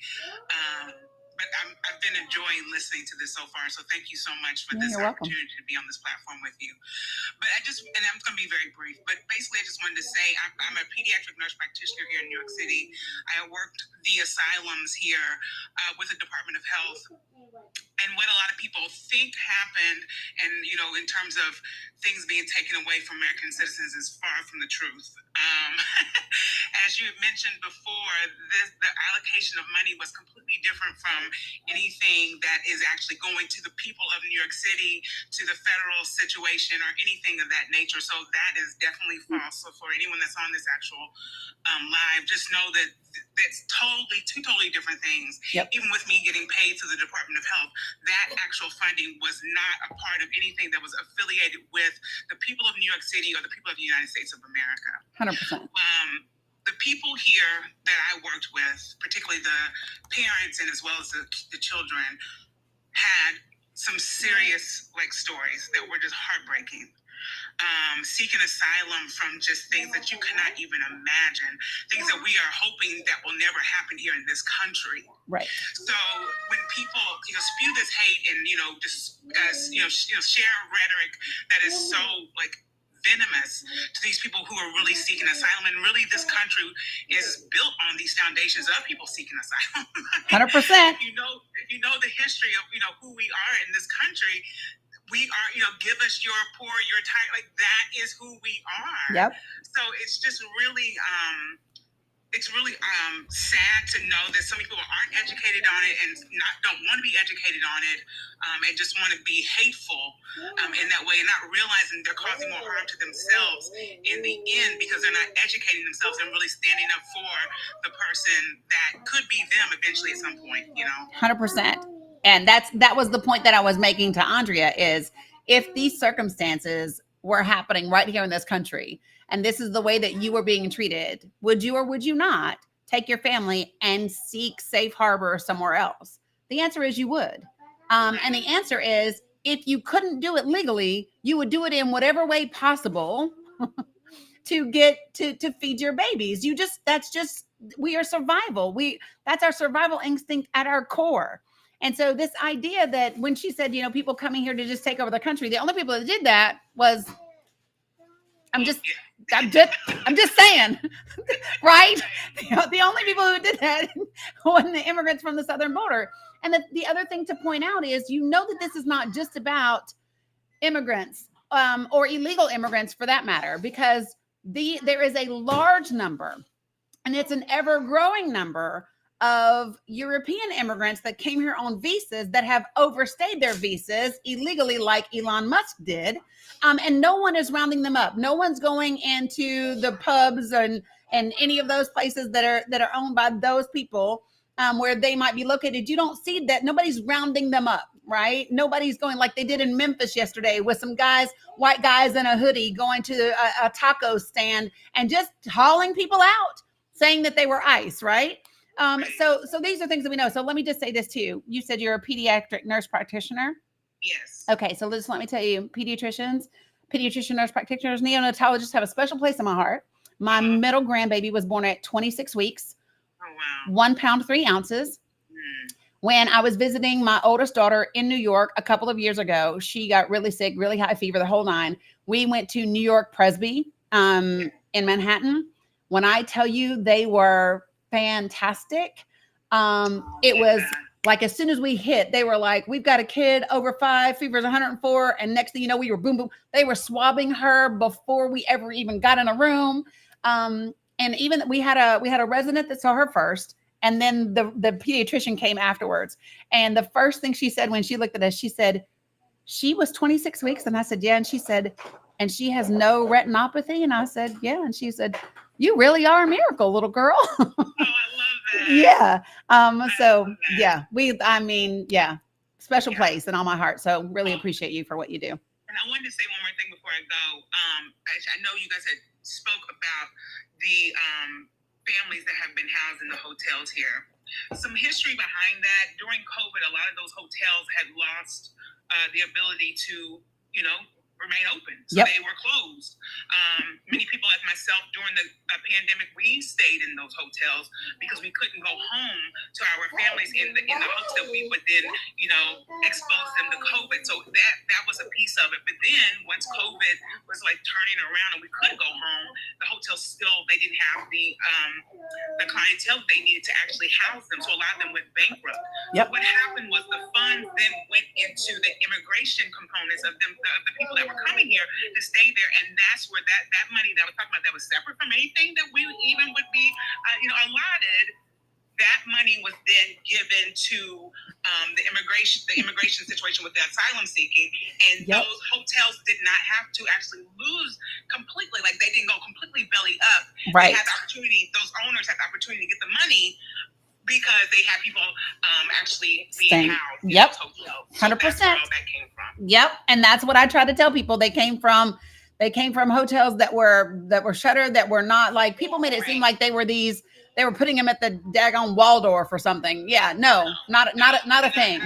Not even close. I'm sorry to cut you off, but I will tell you this too. We went to some of the hotels that had been closed down for a while, and when we walked in to provide the care to the families, because I would go in and I ran the immunization. One of the nurse practitioners that ran the immunization clinics there, and we would go into some of these hotels that were dilapidated basically because they had been abandoned. We would have to clean up. We have to clean the hotels and get our actual services ready to go to provide care to these people. So it's not what people think. It was a hard thing, but I feel so blessed that I was a part of that whole thing. And I want people to know that these are real people. They're not caricatures that the media puts out there. They've had some really hard ways, and the stories just to get here is heartbreaking. Horrific. Yeah, and if you consider yourself a human being, at least put yourself in that position, like you said before. If this was us, we would hope that another country would open their arms. Yeah. And be willing to just accept us based on our circumstances. Yeah. The problem is, you know what? Americans are spoiled. We don't know what we think of as struggle, which, don't get me wrong, is struggle, right? We don't know what struggle is in second and third world underdeveloped countries. We don't know what that is. And so that's part of the problem is, and it's one of the reasons why, and I tell people this all the time, this is why a lot of other countries don't really like us. We travel other places and we think they're supposed to speak our language. we just don't. And this is the problem with many Americans is Stacey said we're bougie. It is a lack of exposure. It is a lack of exposure. And because we are such a baby country, we don't properly, we don't have the historical education as lots of other countries do. Right. Yeah. Exactly. So, but I appreciate you. Thank you. I appreciate this opportunity. I gotta run back to work. Okay. All right. Go. Love you back. Go take care of some babies. Yes. See ya. Bye-bye. See ya. All right. So, folks, I love it when we get folks who are actually involved in all of the things, and so it's really important for us to be able to kind of hear people who are on the front lines in many different ways and hear what they're actually seeing, what they're actually experiencing, all of those different types of things, right? So I'm just saying we can and in my opinion ought to be doing better, right? So I don't think that people really understand what is happening in some of the other countries and why things are the way they are. And I will tell you this, if you are simply regurgitating nonsense without checking it, shame on you. Especially when you talk about, oh, I'm America first, I'm a patriot. Not if you are spewing misinformation and disinformation and you are not being responsible with the information that you're sharing. That is your responsibility. To exist, to be a patriot isn't to say that America is great no matter what. No, to be a real patriot says, I'm going to recognize the potential of our country and how great we could be. And then I'm going to point out the places where we are not living up to that. And I'm going to hold the right people accountable. And I'm going to do whatever is possible to make sure that people have the information to get us to that place.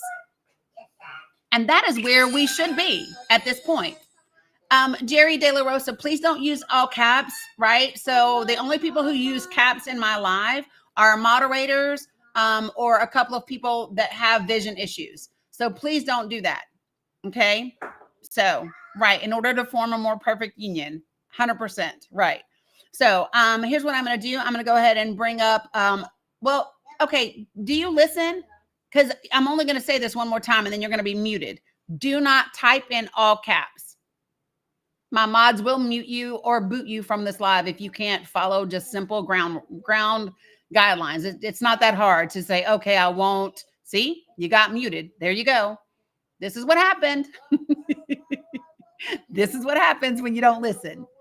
You don't have to agree with me, folks. You just have to follow the guidelines. Period. That's it. It ain't hard. Damn. Don't type in all caps, Glam 2025, please. No all caps. Pretty please. All right, I'm going to bring up 3 more individuals. Do me a favor. Put yourself on mute until I get to you. That way I can hear one person speaking at a time. Okay, so please do me a favor. Put yourself on mute until I get to you. Gosh, there's a lot of y'all in here. All right, so let's see what we got. Say what? And be nice in the comments. Yep. Everybody be respectful in the comments. You don't got to love on everybody, but don't be disrespectful to people, no matter whether they agree or disagree with what's being said or your position. So I'm going to see some people have been waiting for a while, so they may 100% time out and not actually connect, which is fine, which I think is the case here. Right. So let me find some other individuals who are still here and ready to connect. Give me 1 second. So for those of you guys who don't get it, when I'm looking to bring people up here, I can't see what you're saying in the comments. So if you're not patient, then you're just not patient. I don't know what to tell you to do. Like, it just is a thing. So, you know, yep. So these folks are also timing out. Let me get to some other folks.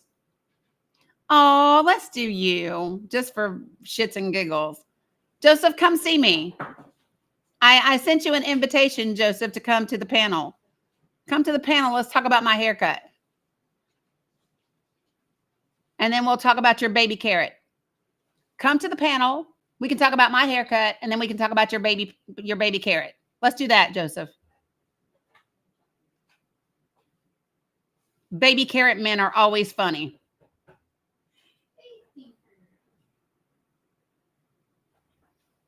It's like having small hands. Come on, Joseph. Where are you? Where be you?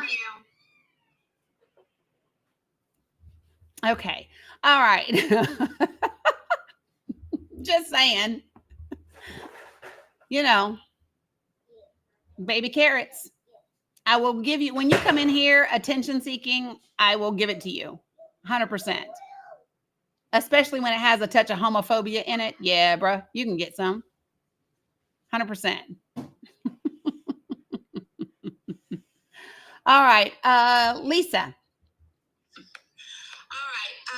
Lisa. Yes.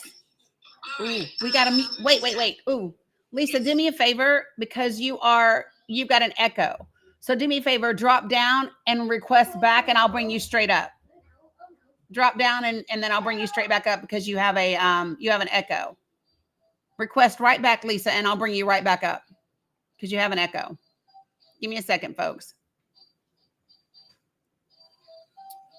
What did I do all day yesterday? Somebody tell me what I did all day yesterday.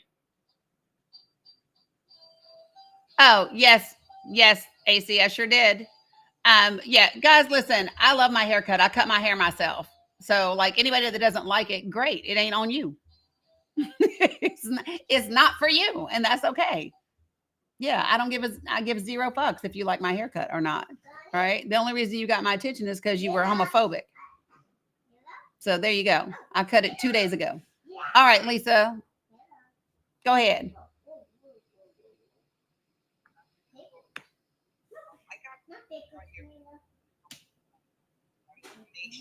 You're really low. I can't hardly hear you.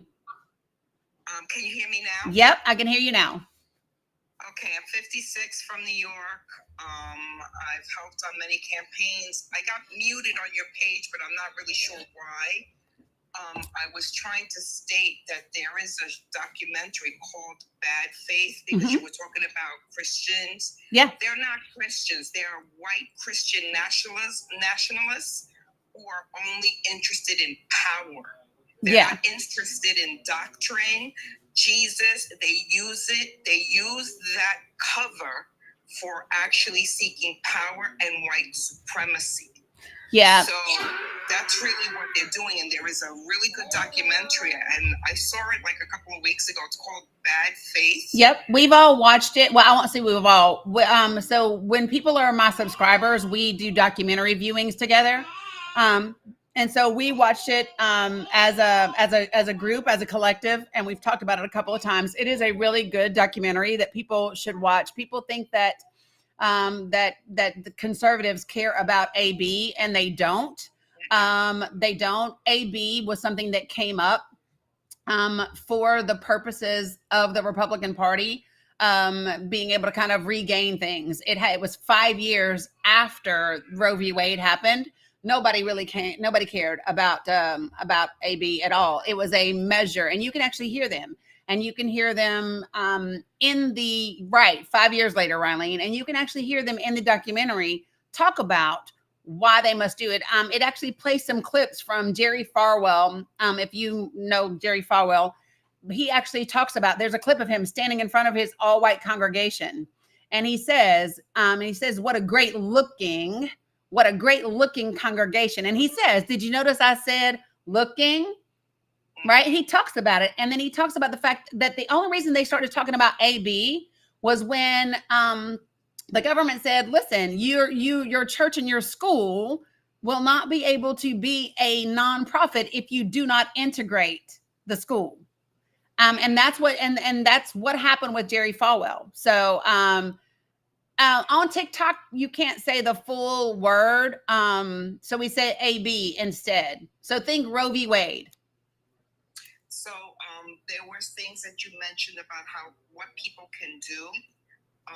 Obviously, we know about the shock doctrine, which is where we're getting inundated with all these executive orders, which Trump tries to throw at us to make us kind of shock and awe and complacent, like they did with September 11th when they passed the Patriot Act and they started passing all these things that actually harmed our communities. I'm not Dina. One thing that is really important can you hear me? Yeah, I can hear you. Okay. So one thing is important is with those 7 pillars that you were talking about, the 7 mountains. Yep. They started doing that in 2020. Yep. Because I was bouncing in my county from school district to school district when they have the public meetings and pushing back. So I would recommend, and this is just to add to whatever it is that you're advising everybody with mobilizing, locally. You need to do the work locally and go to your school district meetings. Make sure that you don't have any agitators. I call them reactionary agitators that are trying to go after the school board.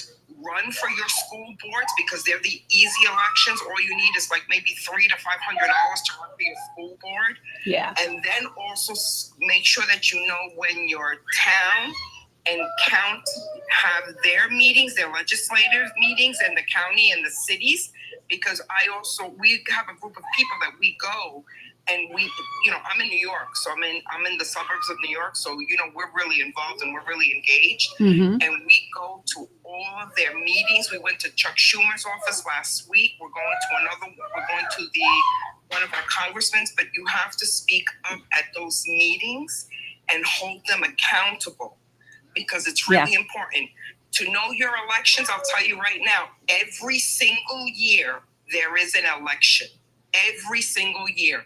The elections are in November. It's either for town or county.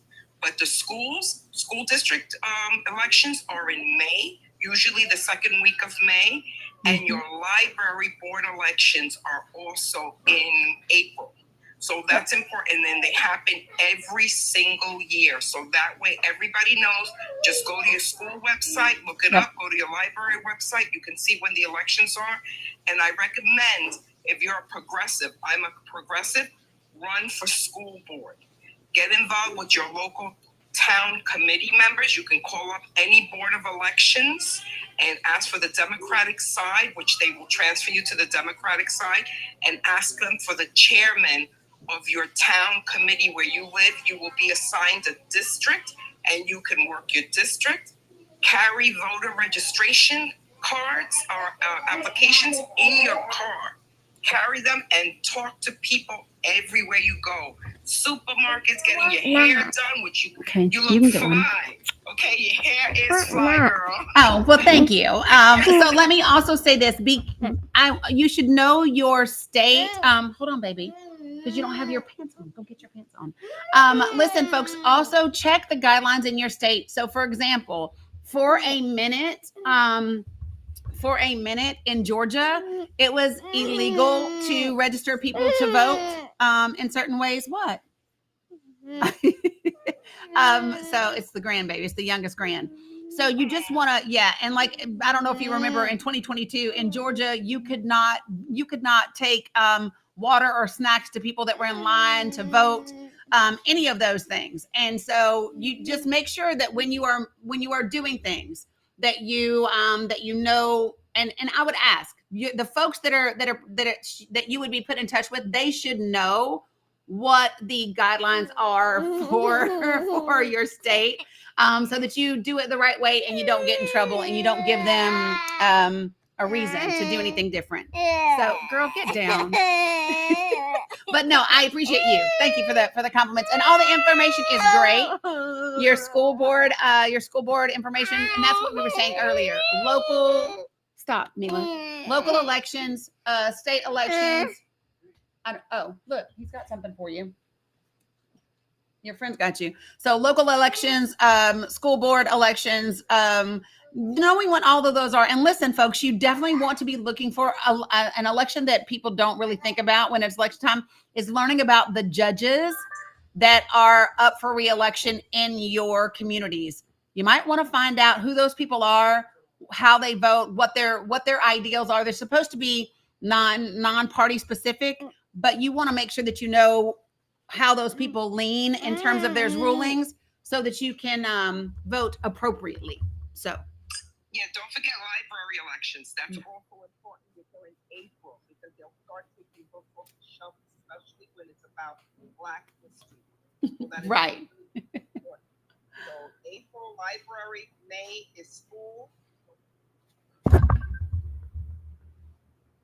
you so much, and keep up what you're doing, Danny. I'm following you always. I appreciate you. Thank you, Lisa.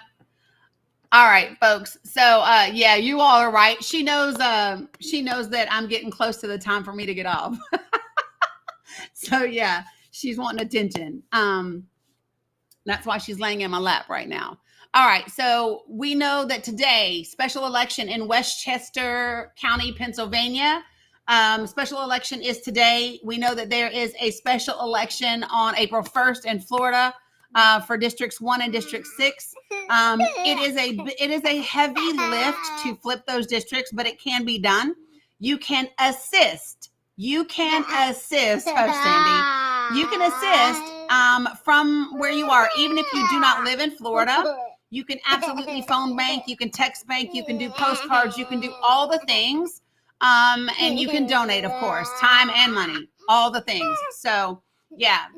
So Josh Will, right, and Gabe Alamont in Florida. Those are the progressive candidates in those districts. So 100%, those are things that need to be done. Another way that you can help, guys, I go alive almost every single day at 11 a.m. Eastern Standard Time. Most days I come back at 8 p.m. And stay on for another couple of hours. That's been a challenge in the last week or so because I had the one I was talking about earlier, that was sick. And so, yeah, but that's normally when it is. 11 a.m. Eastern Standard Time and 8 p.m. Eastern Standard Time. So y'all hear her. She's just in my lap. You know, when you you do this and they go, yeah, that's what's happening over here. So where was I? Yep. And so the podcast is up here. So if you subscribe to the podcast, it is the Danny Cook, right? The Danny Cook Show. That is how you find the podcast. It is streaming pretty much every platform that you listen to, right? I'm not leaving just yet, y'all. I'm not leaving just yet. So you can absolutely subscribe to the podcast. You can subscribe here, you can like here, you can follow here, do all the things. If you notice all of these little symbols up here, this is TikTok. This is the Yube of Tubes. This is the Book of Faces. This is the skies that are blue. And this is the stacks that are subs. So Substack, all of those places. My handle is the same, which is at the Danny Cook, right? So I'm not on Lemonade. I am not on, what was the other one? Red Note. I'm not on any of that. So if you see it, it's fake. It ain't me. Okay. And here's how you know. Here's how you know it ain't me. If you see them go live and you don't hear this youngin', it ain't me. It ain't me. Okay. So as most people who follow me know, I am not only a mom, but I'm a grandmother. And their mom she works and she's in school to be a nurse. She's in nursing school. So I help out by watching my babies. So, you know, we do the things. Or my cat, right, Terry? If they don't see Titan, then it's probably a sure thing that it ain't me. Okay. All right. So let me just go ahead and kind of circle back. The reason this prompt is here today is because I got irritated, especially because of where I'm from. I'm from Northeast Tennessee. I am from a region that is 90-some% Christian, 90-some% Republican, 90-some% white, like real talk. All of the counties where I'm from, that's where I'm from. And the majority of the people that I hear there, they love me for my advocacy work for their healthcare system. They don't like me for my policy views, right? Which to me, that's just crazy because my views on policy are very simple. My views on policy are what's best for human beings. I believe that we should be helping people, period. And I don't think that we should be doing things that hurts people. It's just it. And so the same way that I advocated against the medical monopoly back home is the same way that I'm advocating against these large corporations that are taking over our politics. It's the same reason I'm advocating against them, right? So here's the thing. You don't have to like me in order for me to advocate for you. It's not contingent upon that. It's contingent about what's in your best interest. And if people are doing something that is unfair, if people are doing something that is horrible, thanks, Crystal, if people are doing something that hurts people, that's what I care about. Whether the people that are being hurt like me or support me is irrelevant. I don't really care. You don't got to. It's okay. So yeah, it's just the way it is. So when people say, you know, I liked you when you were helping us with Ballard Health, but I don't really you should just not get into politics. Well, in case you didn't know, Ballard Health was created by the Tennessee state legislature and the state legislature for the Commonwealth of Virginia. So Ballard Health is politics. And this is what people don't realize. The things that are going on in your life is politics. They are the policies that impact your life. Your child's education, which, by the way, we should all be talking about the threat to our 504s right now. How many of you guys know that 17 states have sued and they want the judge to do away with the protections that come under 504? How many of you guys know that? How many of you guys are familiar with the case that I'm talking about? What's up? Hey, Mary Esther McDaniel. So let me go ahead and give you a little bit of information. Yeah, Farah. Yeah, Uka. Here we go. All right. So let me give you the 7 states. So the court case is Texas versus Becerra, Becerra. Okay. The states that are part of this court case are the state of Texas, the state of Alaska, the state of Alabama, the state of Arkansas, the state of Florida, the state of Georgia, the state of Indiana, the state of Iowa, the state of Kansas, the state of Louisiana, the state of Missouri, the state of Montana, the state of Nebraska, the state of South Carolina, the state of South Dakota, the state of Utah, and the state of West Virginia. Okay. The defendants are Xavier Becerra, which is his official capacity is the Secretary of Health and Human Services, and the United States Department of Health and Human Services. Now, I want to be clear. Here's what people don't understand. So, thanks, Brandy, under the Biden administration. So how many of you all know what the 504 law does? It protects individuals that have any sort of disability or anything like that. And so they included gender dysphoria. They added that to the definition of disability under Section 504 of the Rehabilitation Act. Now, when they want to challenge one part of this law, it puts the entire law at risk. And 504s are what protects you and protects your children from being discriminated against because they have disabilities. It's what ensures that they get 504s and IEPs and things like that at school. Maybe they're not the same thing, but you get what I'm saying. It is the non-discrimination on the basis of disability in programs or activities receiving federal financial assistance. So, yep, that's 504. So if you are getting federal funds, right, whether that's because you're a healthcare system, because you are a school system or whatever, okay, providing accommodations for kids with disabilities, these 17 states are fighting against this, and it puts the entire 504 at risk. So this is something that everyone should be concerned about. This is something that everyone should be speaking about, right? Yep, language assistance, all the things. So it's important for people to know what's happening and, do something about it. So if you are concerned, as you may want to be, then this is something that you should know about. So what I will do is because I'm a person who likes to print off the actual court case, read the actual court case, and do all of that. Yes, outside of schools as well. It's wherever you are getting federal funding. So if you are getting federal funding, the states again are Texas, Alaska, Alabama, Arkansas, Florida, Georgia, Indiana, Iowa, Kansas, Louisiana, Missouri, Montana, Nebraska, South Carolina, South Dakota, Utah, and West Virginia. And here's what I am doing for you right now as we speak. I am putting a link to the court case itself in the link tree for you. Okay. I'm putting it will be the second link on my link tree. The first link on my link tree is how you sign up to get on my email list. So if you want to be on my email list, the very first link, it says Danny Cooks Folks. The second link is going to be the link to the actual court case. I am adding it right now for you. So let me see. It's adding. There we go. And I'm going to actually put the court case. It says Texas Attorney General is what it says, but let me put it right underneath the Google form. So there is a Google form that if you want to, yeah, it's 504. If you want to be on my email list, then you simply need to fill that Google Doc out, and then I will add you. So be patient with me, folks. Let me just say this so that everybody is aware.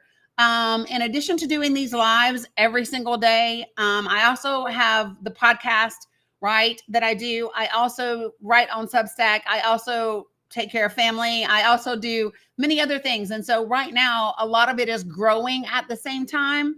And it's just me. So give me some grace as we build things out, because we've got work to do.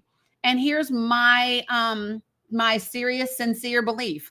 My belief is that the work that we have to do over the next few years, and maybe for a while longer, probably for a while longer, is going to be that work that we need to be doing has to be on a personal level, right? Ask yourself, what do you have going on in the way that you speak, in the way that you talk to people that isn't getting them on board, right?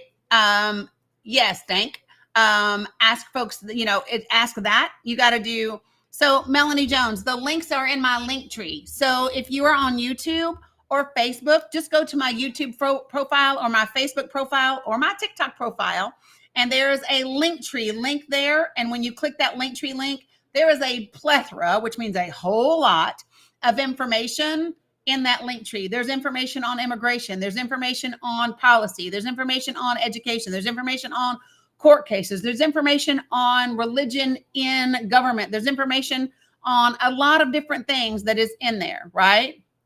So you have an opportunity to find out a lot of things if you would like to do so. Okay, so all of that is in the link tree. So that is also something else that I do, is I put things in the link tree. Yep, Cheryl is an advocate about 504 IEP and all of that. So I'm going to let her speak to that for just a second so that she can give us. She speaks more eloquently about it. She does it, so I'm going to let her talk about it. Not always.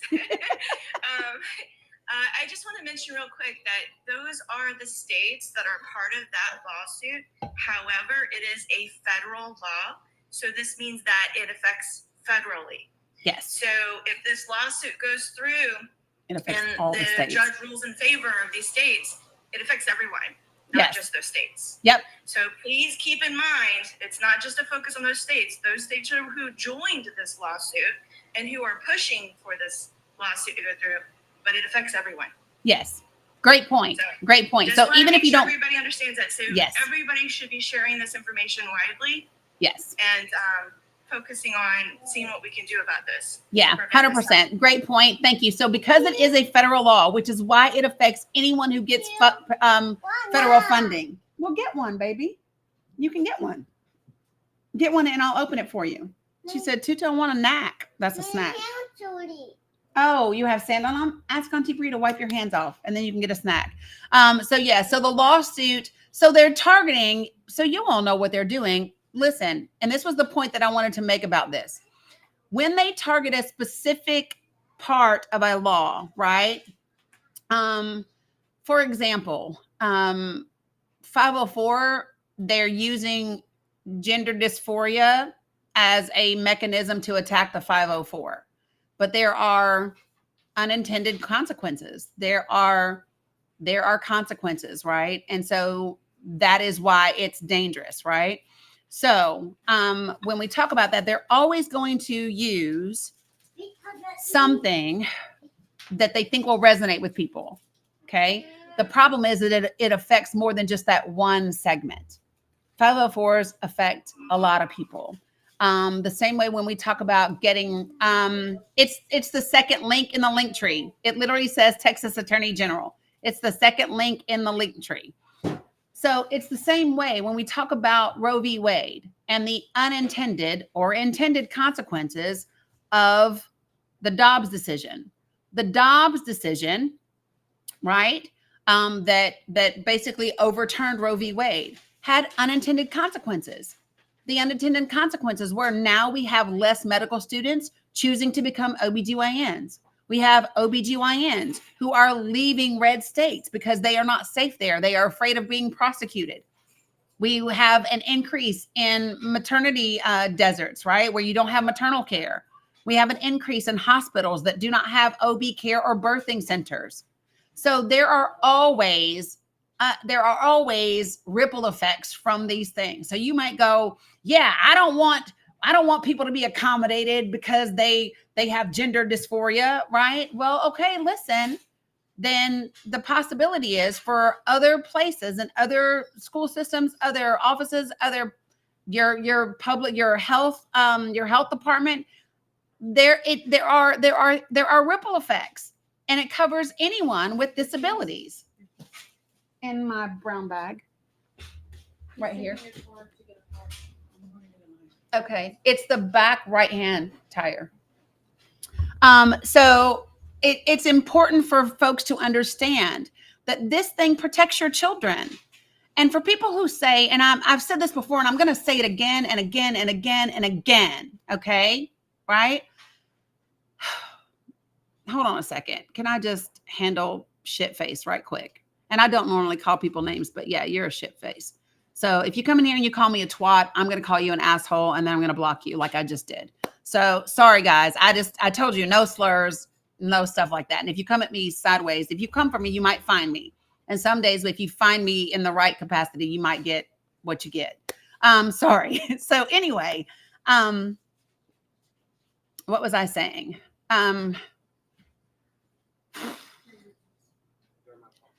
When we talk about going after people because you don't agree with who they are, how they live, who they love, how they look, it's none of your business, and it impacts people way more than you think. It affects everyone. We are literally all connected. I know I sound real hippie when I say that, but we are all connected, and it impacts every single one of us. And when they say things like, we're giving it back to the states, I'm going to tell you why that's a problem for me. Because in the history of this country, it has not been the federal government that takes away my rights. It has not been the federal government that bans my books. It has not been the federal government that says I can't marry whoever I want. It has been the states. It has been the states. So when they say you should be scared of the big bad government, the only people using the big bad government to impact your everyday damn life are the people sitting in the Oval Office, sitting in the White House right now. Those are the people using the government against you. The federal government is actually who protects us. 100%. Well, actually, you don't hear my children. You hear my grandchild, right? And here's what I would say. I want my grandchild to live life authentically as who they are, and to be happy and to be whole and to be healthy. Whatever that is for them. That's what I want for them. And I want them to live in a place where people aren't trying to take away their ability to do that because they disagree with it. I want to live in a place where people aren't using their religion to strip away their rights. That's what I want. Period.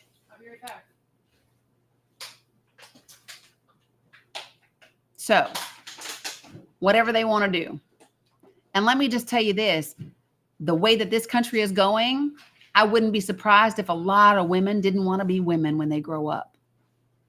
The way this country is going, with the level of sexism and misogyny, the way that laws are being used to come after females in this country, I wouldn't be surprised the number of them that wouldn't want to be women when they grow up.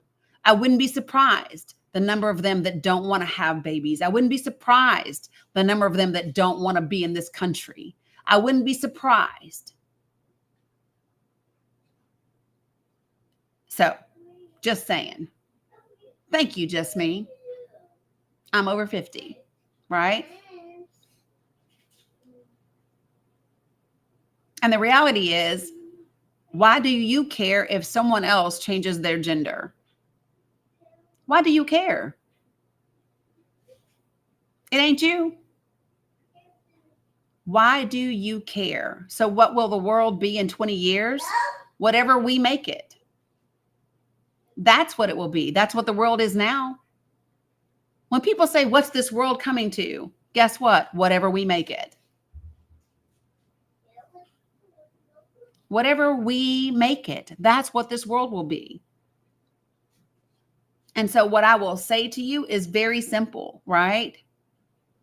We have the ability to do and make it better. So it's up to us, right? Well, let me just say this. When you say extinction, yeah, that really hasn't happened yet. Yeah, I have 2 of them, Kelly. So I got you. Yeah.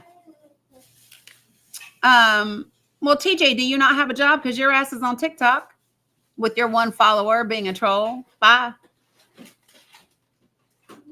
This is the thing that's funny to me. When people say things like get a job, get you one. You're the one on TikTok. At least I'm on TikTok educating people. What the fuck are you doing on TikTok? Asking people if they have a job? Don't your ass have a job? Don't you got one?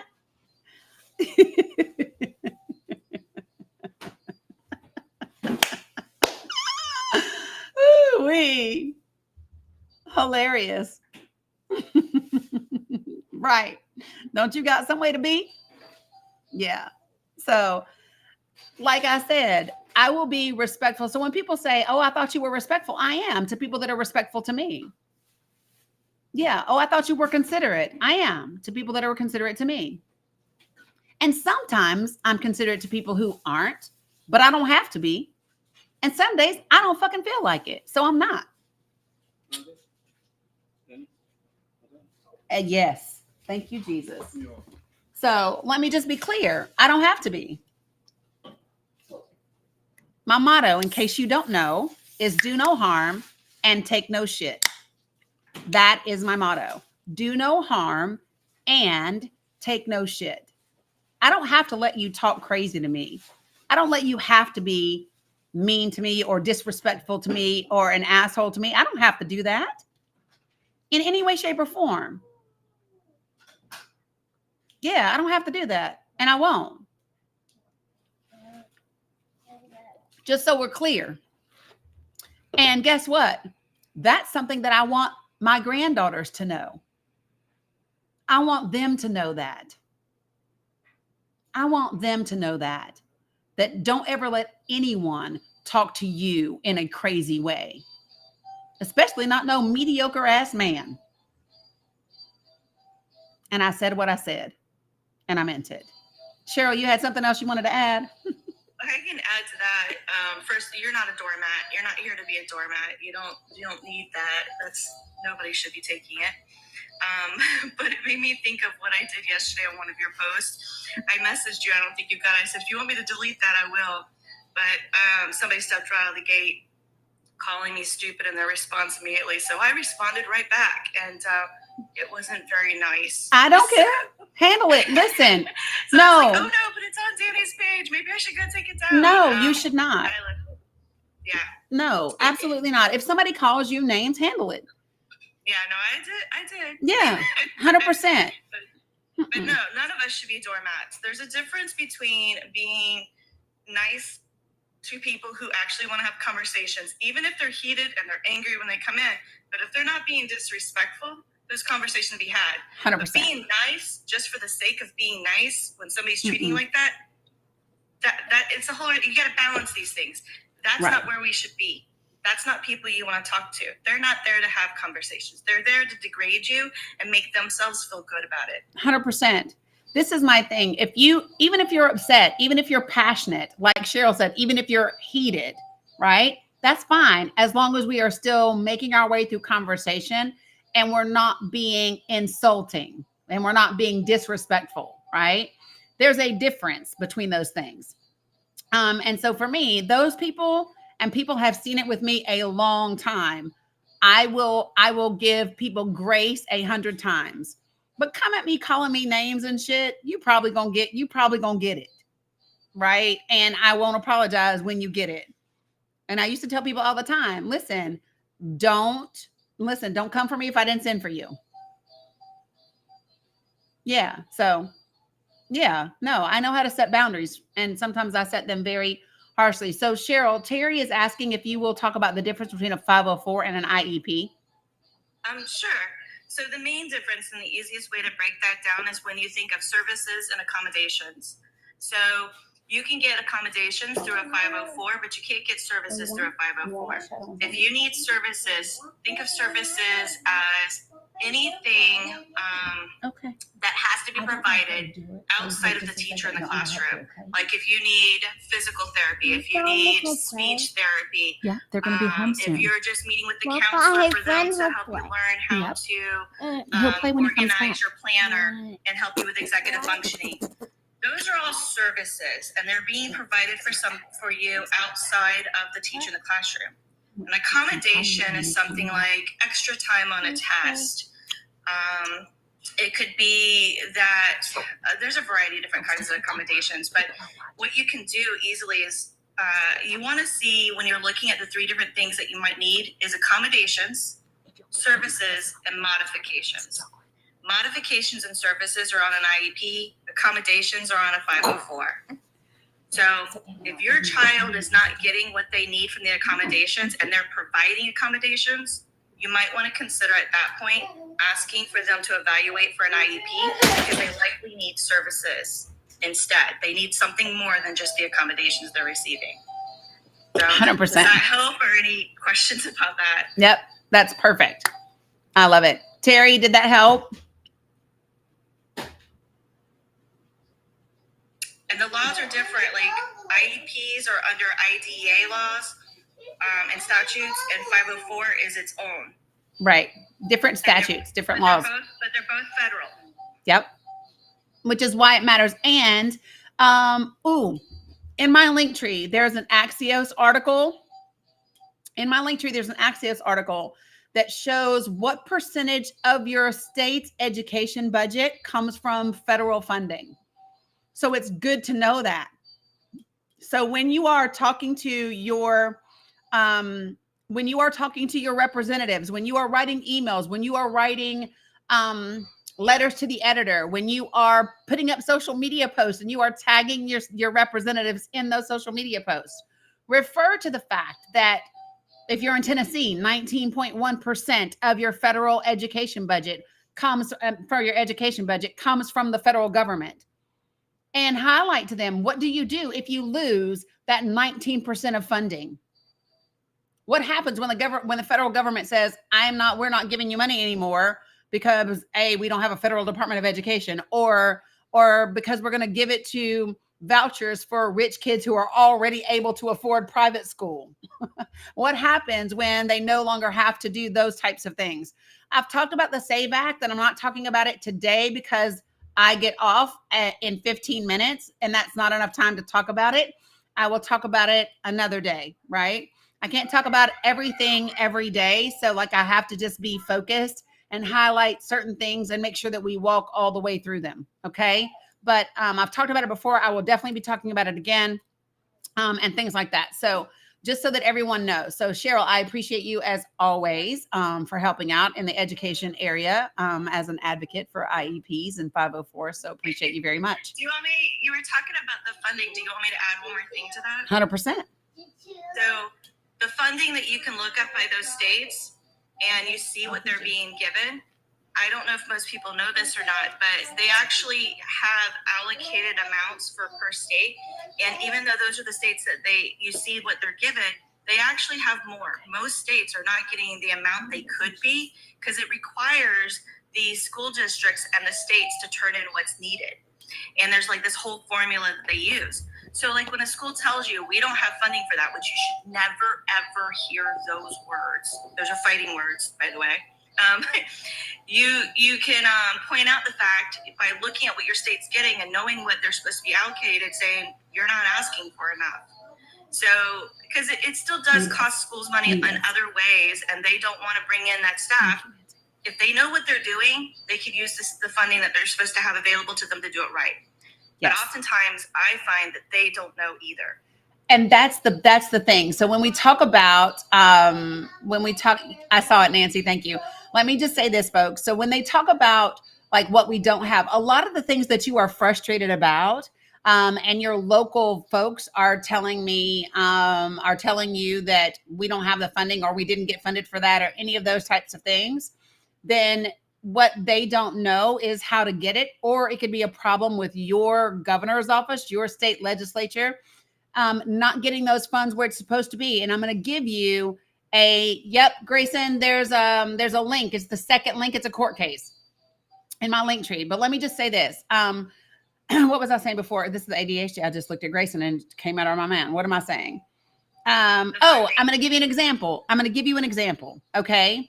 In 2019, Governor Bill Lee in Tennessee got caught with 732. I'm going to double check that number. Hold on one second.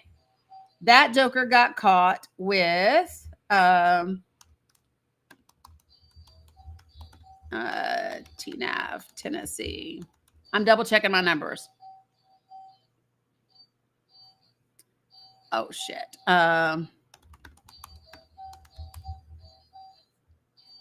Yep, I was right. Ha ha ha. Okay, so in 2019, Governor Bill Lee, who, by the way, got caught with $732 million in reserves for temporary assistance for needy families money that wasn't being dispersed to the people. Can you imagine how many families who were not able to pay their rent, not able to feed their children, not able to do those things? Can you imagine what $732 million would have done for those people? And that's how much he got caught. $732 million in reserves from federal funding. Yeah, something was said to him about it. So all states get money. All states get federal money for temporary assistance for needy families. Yes. And you're entitled to ask, how much are they giving? How much are they getting? How much are they giving? There are 17 states that are part of that lawsuit. It's a federal lawsuit, so it affects everybody. But yes, Texas started it with 16 other states. It was just sitting in the bank, Rylene. That money was just sitting in the bank. Like, it's a problem. Let me just say this. When Republican governors brag about being fiscally responsible, when state legislatures brag about being fiscally responsible, do not impress me. I am not impressed when you say, oh, we've got $5 billion in the bank, right? If you have $5 billion in the bank and you have children going hungry, you're not fiscally responsible. You're an asshole. And I've said this a whole bunch of times, right? If you have children and I have children, let's just be clear. Let's just say I have 3 children, okay? And my children don't have beds to sleep in. My children don't have food to eat.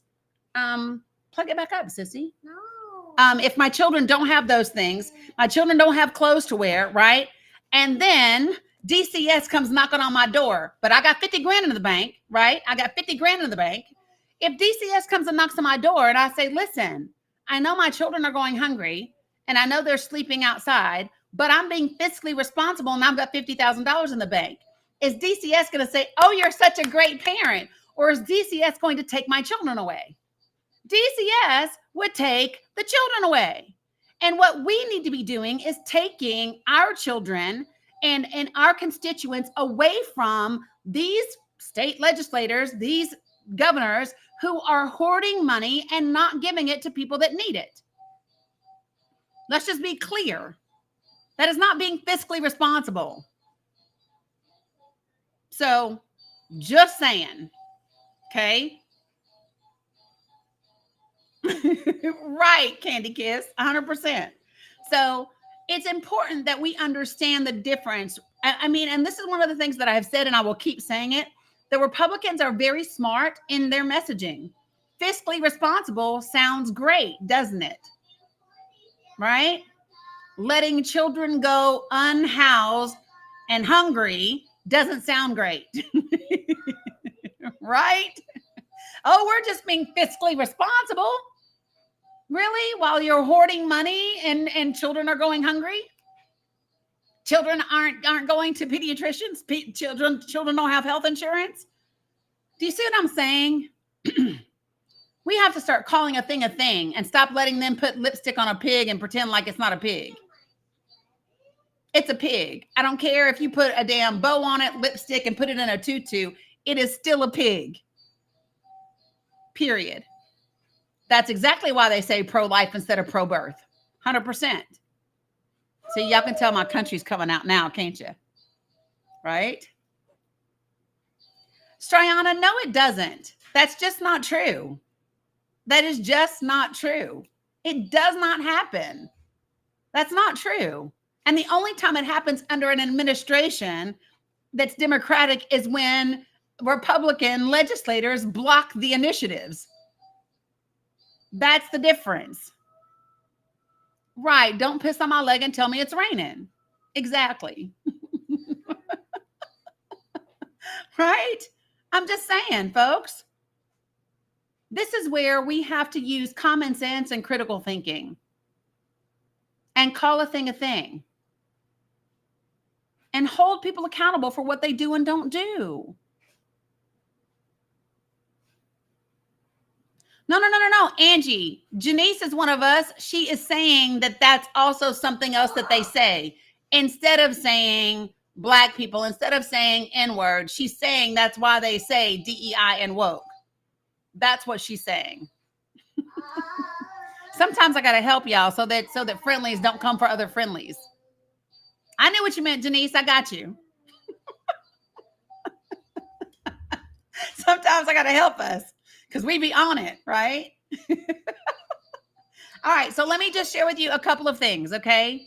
Number one, if you have not done so yet, you can click this little bell up here and make sure that you subscribe. If you have not done it yet, you can go to my link tree, click the very first link in my link tree and add yourself to my email list.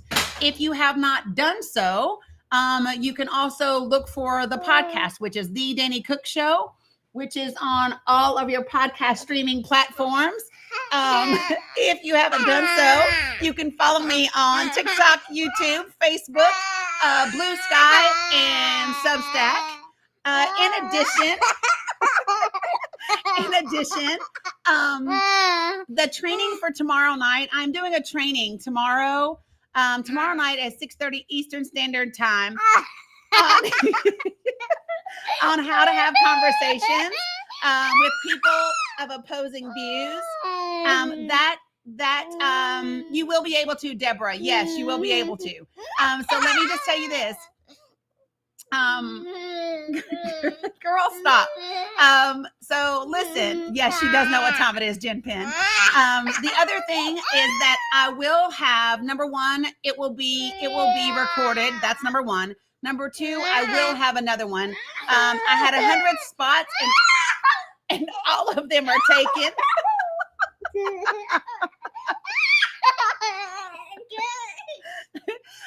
There were 100 spots and all of them are gone, right? So I will have another training. There will be trainings on different things. We want to have trainings about how to do a FOIA request. Quit, listen, be careful. I don't want you to hit your face on this desk, okay? I don't want you to hit your face and knock your tooth out, okay? Yeah, tickle monster. You guys know what it is. So okay, now move for a second. Okay, so all of those things are things that you can do.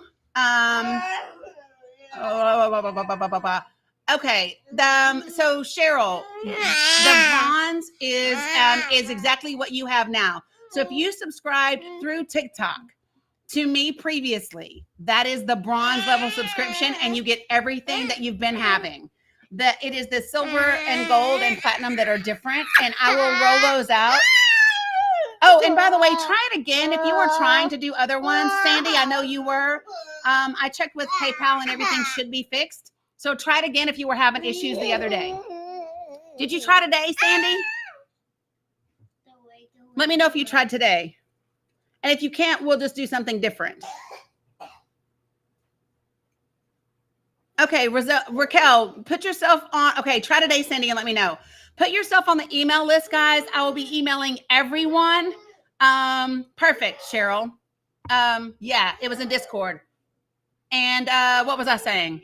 Put yourself on my email list and you will get an email with the link to subscribe. I rolled it out to existing subscribers first so we could work out all the kinks first, right? Got to test it out before you launch it to everybody. Once I'm sure that everything is working exactly as it should, which should be in the next day or two, then I will 100%. Yeah, so that is a one-on-one with me once a quarter for a year. Yep, 4 times a year. You got it.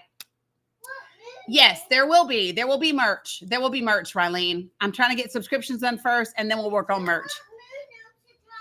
You want me to make you some noodles? Yes, it's how to pick it. Oh, you want to sit on the couch Yeah, I don't pick it. and do what? And I want me to pick it and want me to. Did you say you want noodles and bacon? No. And the- Oh, and the blanket. I got you, girl. You want noodles and a blanket on the couch. yeah. Okay, I got it, girl. I got it. And she doesn't call them noodles. She calls them moodles. I want moodles and a blanket on the couch. Because she knows you can't eat on my couch without a blanket under them. So she wants ice cream is Bella. Y'all know ice cream is Bella. Yeah, so the only way that you can subscribe through TikTok is if you are subscribing while I'm live and on the website, because the app is still banned. Okay. So that's how. Right. Moodles, please. That's what she wants. Right. And cookies. Bella is the cookies and ice cream girl. She loves her groceries. What can I say? All right. So I appreciate you all very much. Thank you, Cheryl.